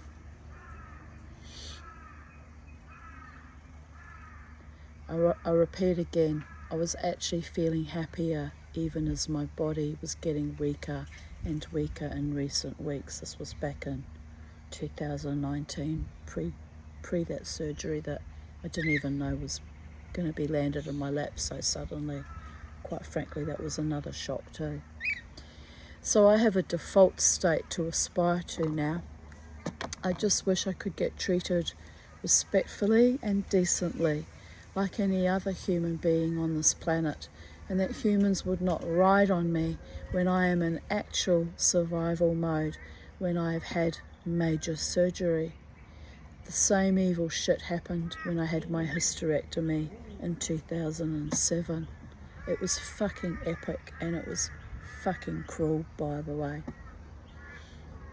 I pray this is my last surgery, as no one deserves to be treated so badly as I have been in my entire life. I told the doctor I was so beaten down by life the last time in 2007. I actually was pressured to flush my endones I then needed badly down the toilet because my Munchausen's by proxy forensic psych nurse, former friend, fed her heroin-addicted daughter, stealing them, my endones. How fucked up is that, by the way? I was denied my own pain relief back then by abusers. I yelled I was never, ever, ever going to be beaten down like that ever again. Although no one needs 50 endones post-surgery, that had been a mistake on the part of the QE2 pharmacist. But they could have been returned, not flushed, and I had certainly needed them for a few more days. So the mere thought of more vicious games being played with my post-operative pain treatment tipped me over the edge. Embarrassing and awkward, but I should never have been put through all of that, or treated like some lab rat. My necklace is a bit twisted. I wonder what I shall wear tonight. What shall I wear tonight to the Brooklyn Standard?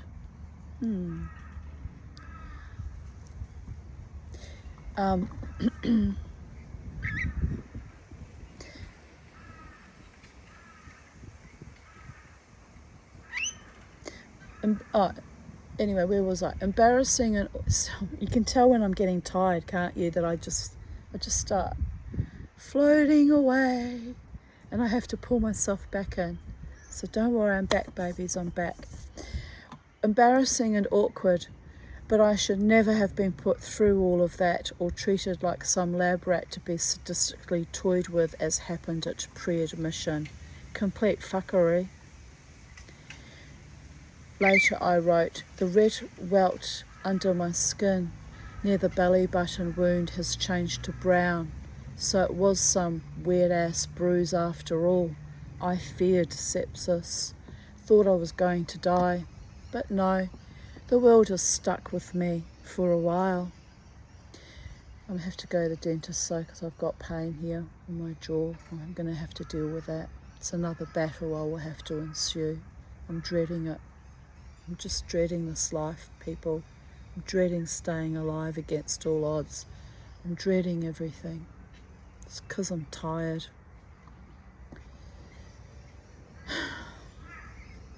I had to take another endone as the pain is still bad, but I think maybe today I will start feeling better, or tomorrow. Thankfully, I have enough endone, which I fought so hard for, to last me for the next few days. But I managed without for 6 hours last evening and slept through the night as well, so on the mend, albeit slowly. I want to cry at all the betrayals and abuse that I endured during this intensely vulnerable time, but tears won't give me back my life or make anyone love me more decently. So I will heal, and I will be yet another incarnation of my constantly evolving, blossoming self. Better, not bitter. 28th of June 2007.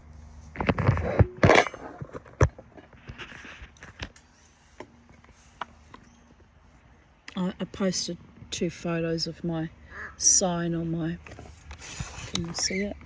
That I made for my front gate, which is when I declared this sacred space.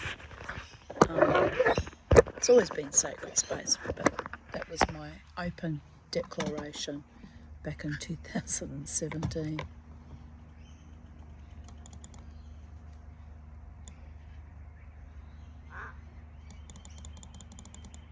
Tanya Aarons is with Tony Childs. We were friends on Facebook for a while. At Tony Childs, here are some photos I took of the aquaponics pond and garden setup. I made a long video with a tour of my garden, but I doubt Facebook, pardon me, will upload it as it is 54 minutes long. Yeah, I talk too much, laughing my ass off. And I won't bother showing you the hydroponics garden because I'm upset because Buranda Housing made me get rid of it. And I was keeping fish in the bottom and growing vegetables at the top. So that was malevolent on their part too.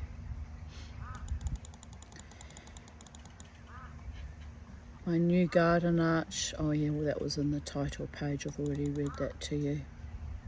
What else have we got going on here? 28th of June 2016. Bad cough from inflamed bronchi, but beautiful day. Still supercharged in my solar plexus. Big changes, shifts, healings. Feeling wonderful in my misery. I got up early but had to go back to bed due to incessant coughing spasms. But up and at 'em. Off to the dog park we go as poor wee Beauregard has an invalid for a mother. But when we fly, we fucking fly, babies. Yes, we do.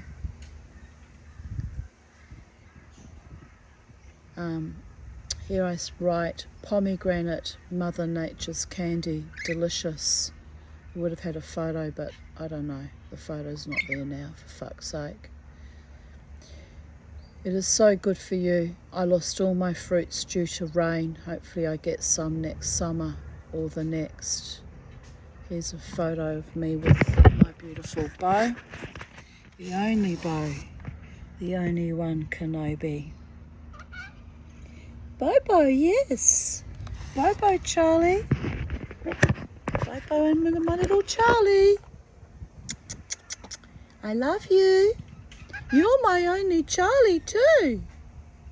There's only one Charlie, Charlie. Yes, I know. What's up? You want to come and see me? Mummy's nearly finished, I think. Maybe. How far have we gone? Let's scroll down. Fuck, there's a fair bit to go.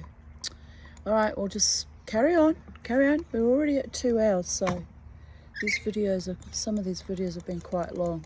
But anyway, if you're still with me and sticking with me, kid, you're very brave and very curious and very loyal and faithful to seeing the Tanya express her truth. And I appreciate and value you watching my very depressing, very triggering, very difficult videos. You're a legend and a champion for sharing this experience with me. It's not all that pleasant for me to go over and over and over and over the old ground either. But when these videos are finished, which will be around about mid-October when I started doing these last year, I'll have to recalibrate and create new beautiful stories, maybe even a beautiful love story that I'll be able to share with you, of course, without going into too much details. It's privacy, people. But I'm thinking that would be something nice. I can put all this stuff from the past, package it away, put it all to bed and create new stories for my wonderful new life. Am I right? That's the plan, people of Earth. There's a method in my madness. Here I write, this is still in 2016, dickhead free zone, dickhead free zone, dickhead free zone. I had an altercation with a man who hit a woman's dog several times as he does not like it licking his dog's face. She ran at him and screamed at him to leave her dog alone. I backed her up, as it is the second time I've witnessed him harass her dog, then her. Well, actually, I really lost my temper. He was a psychopath, pathological liar, standing there laughing, stating he had not hit her dog. I told him, I saw you, and I will report you. He tried to act all innocent. I should have just called the cops, but they are so bloody ineffectual, you can't rely on them either. That's been my experience over many decades.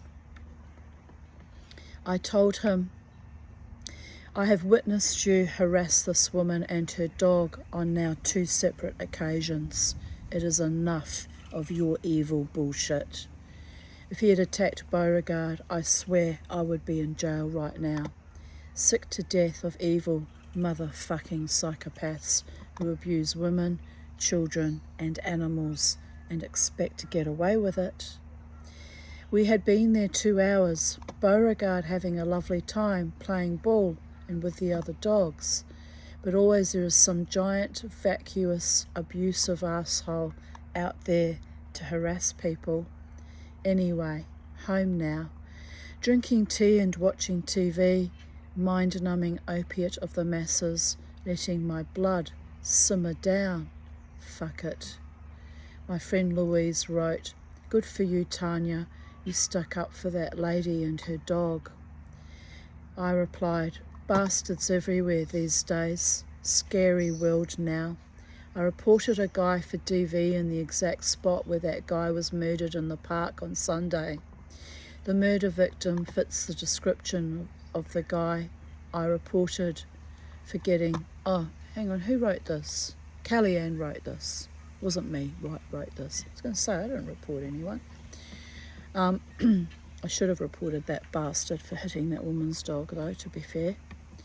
The murder victim fits the description of the guy I reported for getting stuck into his wife and 5 kids a little while back. He was drunk with a broken bottle, so I deliberately didn't intervene. That was wise. I had my own kids in the car to protect, so I locked the car doors and dialed 000 and gave them a darn good description and sat up the street where he couldn't see me, waiting for the police to come to make sure she wasn't harmed and left for dead without help or something horrific like that. Maybe it was the same bloke and the wife finally just snapped. I hope so. Right location, right description, right age and everything. Looked like it was even in front of the same tree from the pics on the net. Not that anyone ever takes reports of DV seriously, let alone one from a person with a history of serious depression and PTSD caused by having personally survived abuse. Yeah, we're always ignored. Why is that? It's like they want us dead. It really is. It's deliberate. It's a deliberate agenda. Used to be Agenda 21, but it's now Agenda 30, people. We're deliberately targeted survivors of abuse. I'm not paranoid about that. I've outlived it dozens of times. That makes you biased and unstable in their eyes, rather than experienced in detecting dangerous abusers. I replied, if it was him, then good, he deserves to be murdered. No justice from courts or police for DV or threats against women and children. I'm living proof of that. So you know. I hope she did kill the evil bastard, and I hope if they arrest her she is dealt with leniently. It is perfectly natural to fight back after years or decades of abuse. I myself teeter on the brink between suicide or homicide. I am only alive today because I believe in good people, holiness and decency, which by the way is my own fucking delusional dreaming most of the time. I have had very good people, some. Ashley even coordinated her father to feed my family when she was only 11. Little angels, big angels kept me and my kids alive and fed us when I really should have just died. Do you know what it feels like to be so abused you can't even provide adequately for your kids? To have schools harass and persecute you as your kid won't wear regulation shoes and I could not afford them? For months they harassed us. Until I snapped and told the school to fuck the hell off, as food on the table was more important than wearing non-regulation shoes. Queensland, the fascist state. Children in uniforms took priority over bills paid and food in bellies. That's how fucked up it is, people. Sorry, but I speak the truth. Fuck, fuck, fuck this perverted society that allows abusers to damage us, then expects us to live in dire poverty, then stigmatizes us for being disabled after our minds finally crack open like a split pomegranate, and living on a pension while the rich get richer and fuck even more of our children. Generational trauma. My friend Kellyanne wrote back, "You don't need to say sorry about feeling that way. Our society allowed you to be treated so poorly that feeling like that was unavoidable.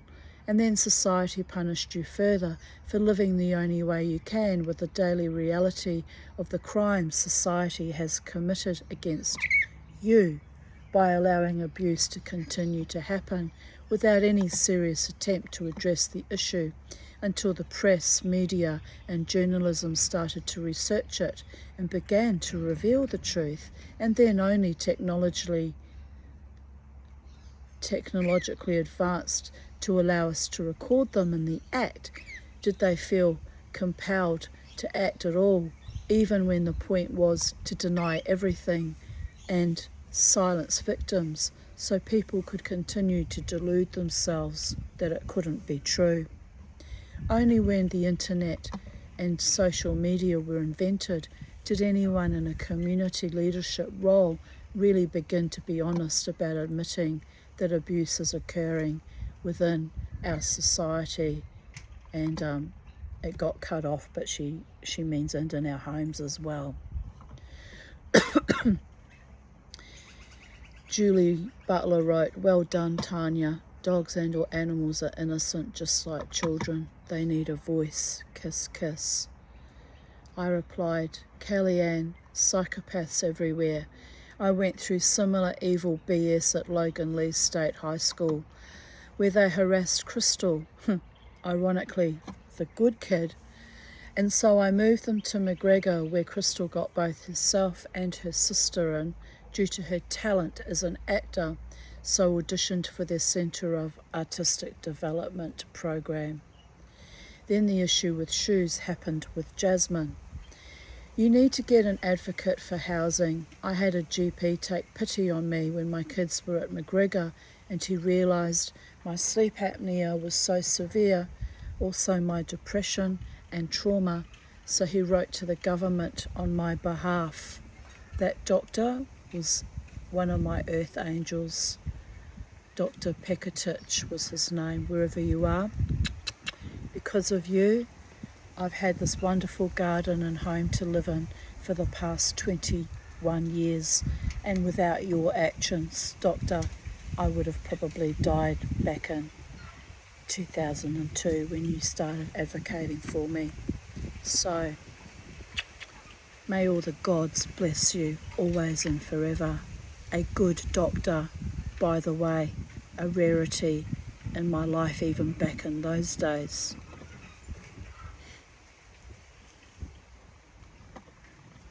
Trying not to fucking cry here, but it was a gift that I'd sustained so much systemic abuse from doctors even in those days, because it was the training ground to survive this current epoch, by the way.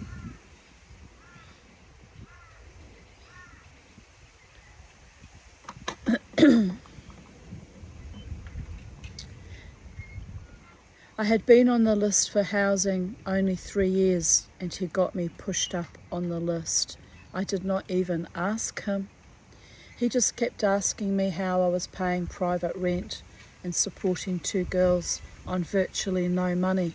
I said I did not know, but hoped I would die soon, except I could not risk my girls being raised by my ex-husband or mother, both abusers. So he definitely assisted. Another mentor advised me to take the children and camp out at my local housing office every day for weeks if I had to. Also to write to my local MP. But I rang my Labour MP about the abuse from the Commonwealth Bank, and they just basically put me on hold. So I rang back and the same shit happened. I regret voting Labour now, or any party. We live in a society that is slowly, systematically government genociding the poor and marginalised. 2016 I wrote this, people of Earth. They do this by denying us access to rights, to advocacy, and even to the Ombudsman. None for the Commonwealth Bank. Outrageous. But you have more at risk than a fucking overdraft. You have your kids to think of.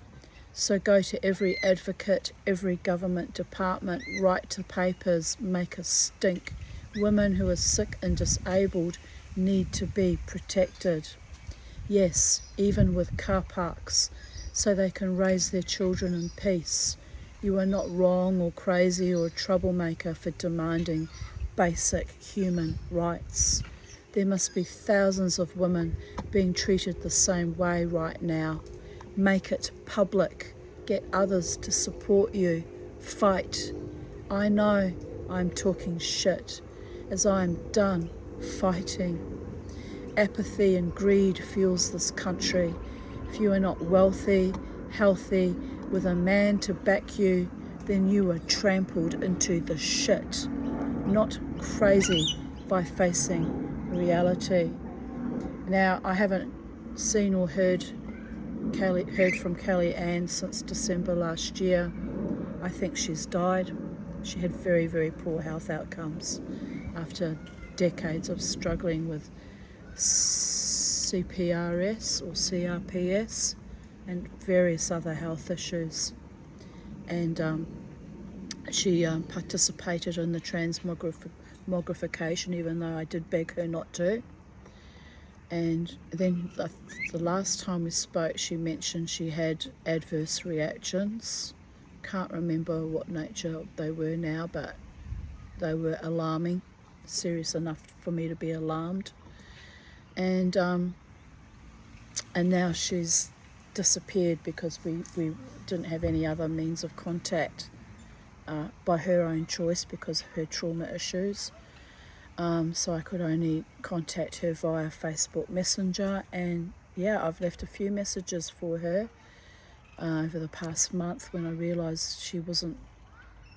Her page seems to be still up, but there's no activity on it since December. So I don't know what that means, because surely if she died, her Facebook would have been deactivated. Surely, I don't know how it works. But anyway, I'm starting to worry and suspect that she has indeed passed away, which I'm very upset about, because you can see how she aligned with me and fought beside me for many years on these Facebook posts. A wonderful, wonderful woman, and a survivor of child sexual abuse also, and of DV, and struggling as a single mother on her own. She deserved better than the shitty treatment she received, by the way. 28th of June 2015. I had to knock myself out at 6 p.m. last night with Seroquel. What was that? My mind was racing, and I hadn't slept more than 2 hours. I was asleep in 10 minutes. I just woke up at 4:40 a.m. I had left the back door open and forgot to lock the chicken coops, which was terrifying because foxes could have taken them. I feel much calmer now I have rested. It's a rainy, cold morning. I've got cramp in my leg. Ouch, that's not good. Gonna need an afternoon nap so I've got energy for my wild dance tonight, babies. I missed out on going out last night, but it doesn't matter. Sleep is way more precious to me. I'm still in poor health, so it's probably good that I didn't overdo it by dancing 2 nights. 2015, back in the day when I used to dance 2, 3, sometimes 4, 5 nights. Dancing as fast as I could to my own demise, by the way. 28th of June 2014, 4:38 a.m.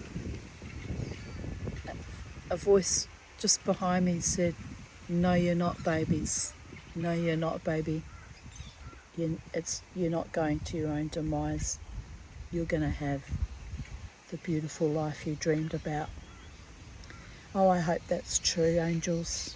I pray with every fibre of my being that that is true. Where was I? 2014, 4:38 a.m, finally on bus home. I had a great night. Drama at the bus stop, so I'll be glad to get home safe tonight. 5 a.m, just got home to find a brick had been moved from the front edging and placed in front of my front gate. So I had trouble getting in. What the fuck? That would have been my idiot friend Gail, who was just crazy at times. Who would do something like that? Why not leave a fucking note like normal people? New life chez moi, still in 2014. Frida has hatched 1 live chick, Woot. However, she has abandoned the other 3 eggs. Frida is off the nest sitting on the cold floor on 1 live chick. I brought the other 3 eggs inside as they were cold. One started chirping, so it's alive but possibly too weak to get out of the shell. If it dies, it may be sickly or weak, as Frida has already rejected them. So now Crystal is here, with the live egg chirping inside her ample bosom. Oh. She was like me. She's like me. She loves animals and birds. It's one thing we do have in common. We are trying to candle the other 2 eggs to see if they are alive or were never fertilised. Wow. Crystal took the hatching egg home to her place. I hope it will be hatched and alive in the morning, or perhaps afternoon. Fingers crossed. It did actually hatch, but it didn't survive, which Crystal blamed me for, but it was weak to begin with. Its mother had already abandoned it, knowing that it was too weak. As birds have this gnosis, about the understanding of who to invest in to keep alive, because life and death is precarious if you're a bird, by the way.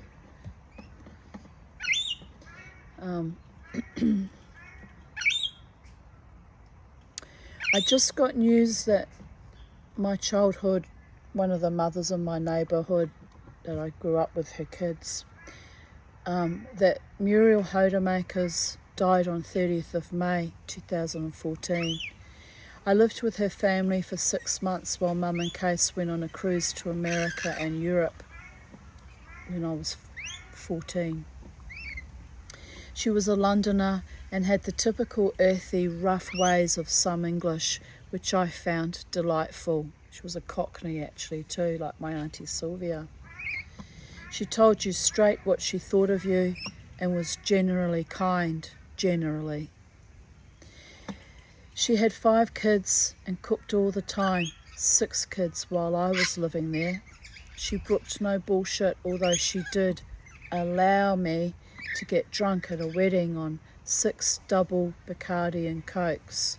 It was great until I threw up in the back of Philip's car right when he was trying to woo some sultry Italian lass named Lucia.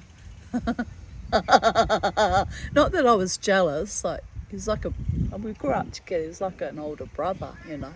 There's nothing romantic about it that I was jealous. But then I wrote, at Joe, I was a professional cock blocker even then. Muriel did hurt me greatly when she sided with Buck the schmuck against me. I lived with her, and she was one of the significant female role models in my childhood, so it was an agonising betrayal. It hurt most when she told him or my mother that she thought I was a quote unquote strange little girl. More gaslighting and victim blaming. Scapegoating of the adult women in my neighbourhood who all knew what was going on, by the way. This is how they treated me when they all knew I was a victim of my godfather Trevor Singh's paedophilia. Blamed the victim so they could deny and push away the ugliness they might be expected to deal with as responsible adults. Protect the perpetrator at all costs, while generations of children are castigated and maligned for fighting for their sanity, their dignity, and their very life. Yes, there's a change in the weather. The birds, the absence of the birds was accurate.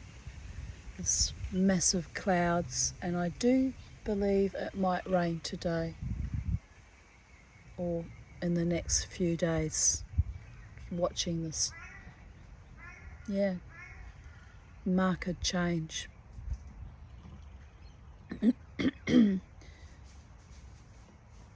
I forgive Muriel now. It's rare that I forgive people of Earth, remember that. It's a rarity. But I forgave her. She did not know better. The only woman who actively tried to protect me from Uncle Trevor was June Robertson. She was a loving mother to me, my only real mother in my childhood. God bless her soul for eternity and beyond. Her life was harsh, very harsh, but it is the broken down and the poor and the abused who know how to truly love, serve and protect without fear or reservations. They are truly the fools who rush in where wise men fear to tread. They act first, think later, and hold you while you are crying or even dying. They are the epitome of angels on this earth. For the sake of one righteous woman, even though her efforts were limited and so much more could have been done for me, I am alive and living in joy today. She validated me, loved me, and comforted me when even as a child I thought I could not keep on living. She is the jewel in my crown that shines for eternity. Yes, she is. To you, June Robertson. Muriel taught me about strength and about how to manage men with a husband and 4 boys. She was indomitable and a force to be reckoned with. Phil tells me there are photos of me with the family photos. Odd, as I don't remember her taking them. Anyway, Ave Muriel.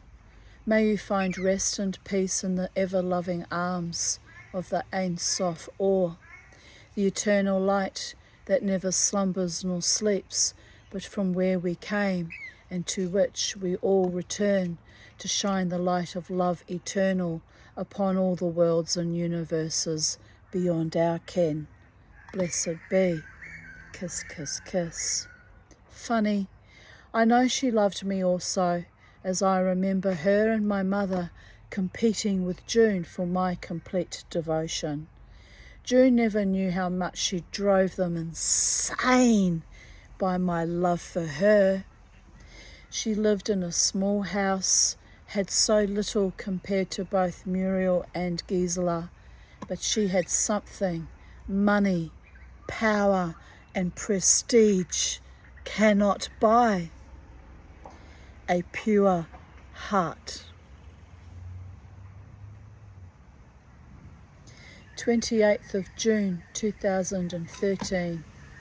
I arrived to make a statement at the Brisbane City CIB to be confronted by fire trucks and an evacuation. Apparently there had been an issue on the 7th floor. So I waited till it was safe to go back in the building. I made my statement but was told, "It's just drunk people and you could be charged for assault for pushing the guy away." What the fuck? Also, tacit, a basic word in our English language. The detective asked me to spell it and had no idea what it meant. Save us from their epic stupidity and apathy, and by the way, treachery of survivors of sexual assaults out in the scene. The bastard.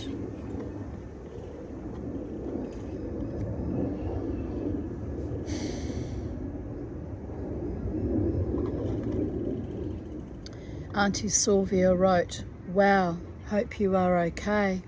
I replied, "I'm okay, Sylvia, but emotionally shattered how the society treats women. Having the police treat me like a loser on top of it was really distressing. At the end of the day, I know I am in the right, and now the statement is made. They can investigate or hide it on their filing system," which is very likely what happened. That fucking bastard. She was a bastard, that woman. No business being a detective of the CIB dealing with rape and sexual assault victims, by the way. That fucking monster should be kicked out of the force. Detective Naismith. Yes, I am naming you, you bastard.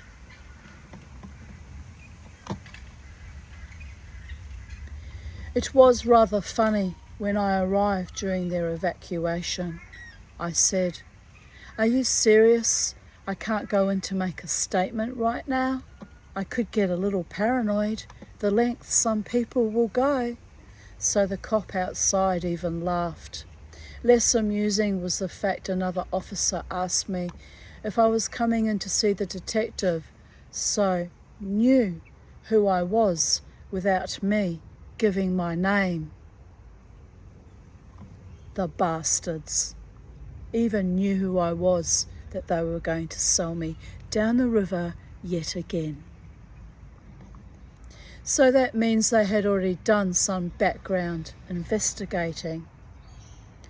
Auntie Sylvia wrote, "Sometimes life sucks. Unfortunately, sometimes you have to grin and bear it unless you are strong enough to beat the system.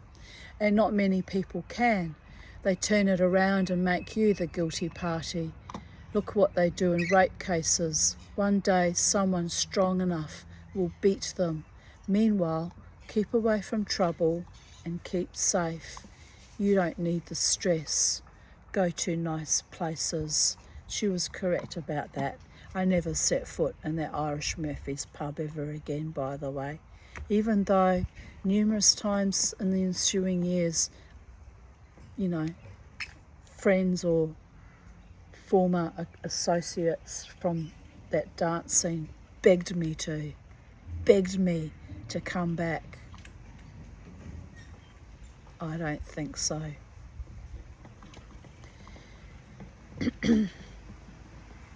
I have been reading Charles Bukowski, as I was told several years ago that I have a similar writing style to him. Interestingly, one of his stories I just read paraphrased my life. This makes me wonder if the traumatized, disenfranchised, fringe dwellers of society all have the same style. It's not so bad expressing our reality profoundly.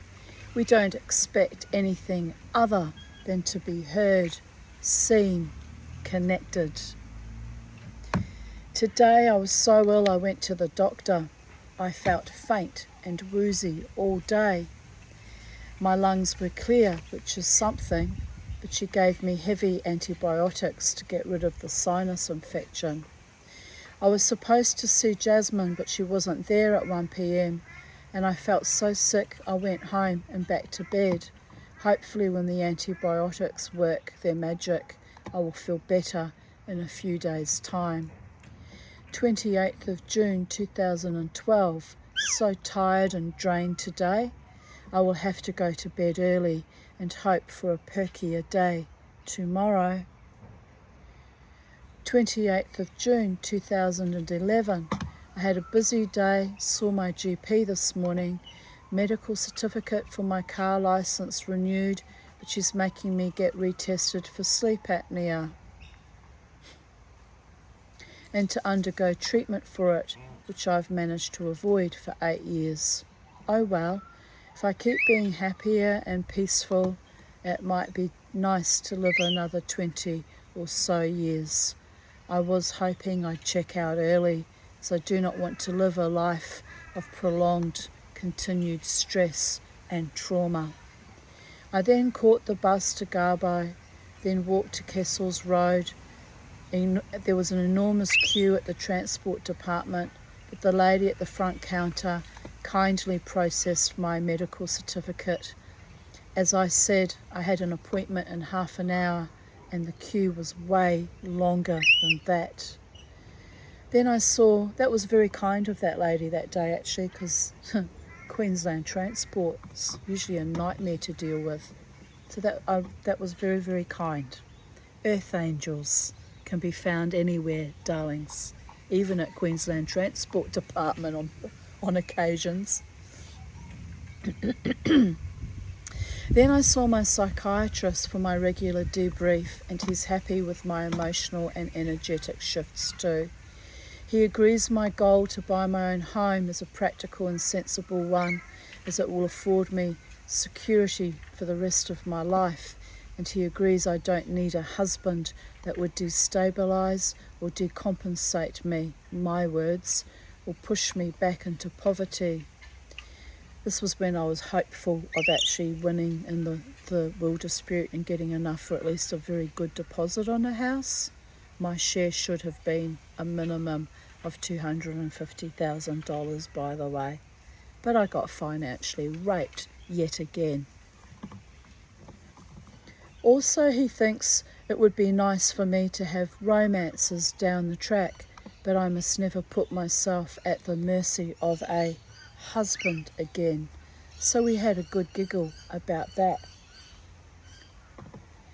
He advised me that if I can afford to buy a house, I should buy the car as a loan against the equity of the house, as soon petrol cars will be extinct. So if I buy one now, it would be useless in 10 years, and with depreciation, it's better to have my money in a property which will only gain in value, as opposed to a machine, which is a loss. I like the way he thinks, so here's hoping miracles continue to manifest, and all our dreams, prayers and wishes for my future come true. They didn't. I got screwed out of any hope of buying myself a house ever again. After seeing my psych, I caught a bus to Mount Gravatt Central and bought Advocate and a tick collar for Bella, as she was way overdue, and I was surprised and delighted to discover that JB Hi-Fi has opened up. And then I walked a long way to Holland Park and caught a bus home, then another walk from the bus, plus the walk to Whites Hill and back this morning.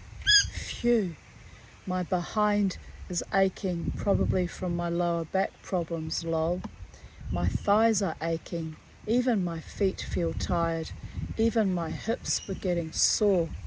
So I've enjoyed a quiet evening watching True Blood Season 4 Episode 2 on the internet and just relaxing. I bet I sleep all day tomorrow. A friend I knew from Pal Talk wrote, "Hi, get that sleep apnea treated." I'd raise one eyebrow, but I can't. Don't use Botox, but, well, I can raise both eyebrows. Sweet. Anyway, the problem is CPAP machines cost to hire unless there was a program up there to get one. You will feel less depressed, more energy, even lose weight. Well, it fucking didn't work for me in 2003. I was in chronic pain and exhausted, and there was certainly no weight loss either. Marion, 8 years ago when I actually attempted treatment for my sleep apnea, I got even more depressed from the chronic pain caused by the machine, got fatter, felt majorly ugly, looked like the bride of Darth Vader, and had less energy and will to live. So I'm not looking forward to being put through that again with the promise of a longer life and an easier death. I'll just get tested and keep an open mind. If I'm worse, I'll save up for the pump that can be installed near the heart to make me breathe at night. I don't know if they even developed that technology they were talking about back in 2011.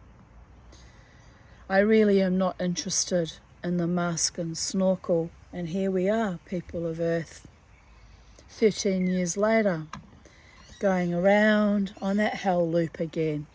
But I have agreed to give it another trial, and hopefully the technology has improved since 2003, and maybe, just maybe, I will get better for my remnant 20 to 30 years my psychiatrist is bound and determined for me to have, because he loves me that much, really, and he's holding me to this earth kind of out of sheer will and his capacity as my doctor and psychiatrist. And I'm kind of like motivated because I want a loving partner in my beautiful life, but my body is going to do what my body's going to do, and I have to convince my body to choose a more beautiful, more loving, more wonderful life too.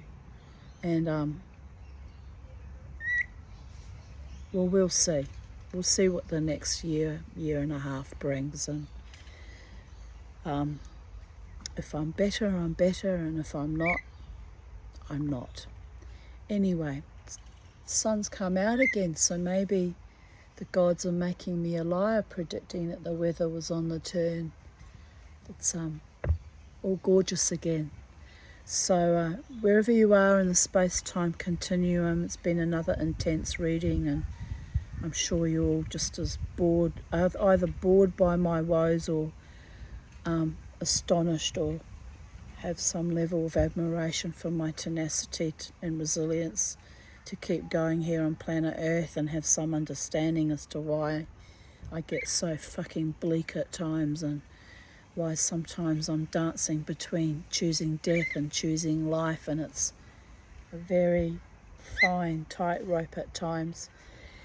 And you can see what I've come through and where I'm at and who I am, and if you truly deeply love and honour and respect me and have true feelings of passion and romance for me, this man I'm hoping to manifest for my future life, I hope you view me with compassion and understanding that it hasn't been an easy road I've been on, and I'm kicking down all obstacles and all blockades and all doubts and fears to make a better life for myself, where you and I, whoever you might be, I'm deliberately being a bit obtuse here because free will people, can have a life together, a life where I'm healthy and you're not stuck with a fucking lame duck, by the way, because no one wants that, and it would not be a lasting partnership, having a sick, vulnerable, constantly triggered and traumatized, gasping for air woman, and it would not be the beautiful life I'm dreaming of and manifesting. I told my psychiatrist on Wednesday that I'm in love at the moment, and it's motivating me to create that kind of a life for myself. But of course, it takes two to tango, babies, and the man I'm in love with is not available. So there's another hell loop I'm trying to dance around with as much grace and aplomb and dignity as I can muster, but he's a dear friend to me, and as I said, if we never become lovers down the track, if that is not destined to be manifested, I'm okay with that. I'm okay with that. I'm not going to destroy a man I love deeply and destroy his life for a quick frottering that might leave me empty and feeling used, or lead to more grief and trauma and distress. And I don't want that either, by the way. So I'm sitting in my asexual celibacy, holding my own as I've always done, but looking at the beauty and the love that surrounds me, and having hope that golden hag that's betrayed me so many times before, having hope for some kind of future. So, blessed be to my beloved ones, my true friends and remnant family out there in planet Earth, and to my Charlie, to the goldfish out the pond who I need to clean their filter today. It's starting to cool down. It's now 1:44 p.m, so I better do it now before it gets too cold. And those of you who love me wholeheartedly and decently and honouringly and flow a bit of sweetness and passion and romance to me on occasion, I love you too, and I want the best for all of us, as friends, as lovers, as community, as tribe. And I want us to be together, harmonising joyously and beautifully and peacefully for the rest of our days on earth, because we all deserve that much, my friends and my community and my tribe. Love to you all. Blessed be. Shalom. Peace. Salam. Have a gorgeous day. Bye for now.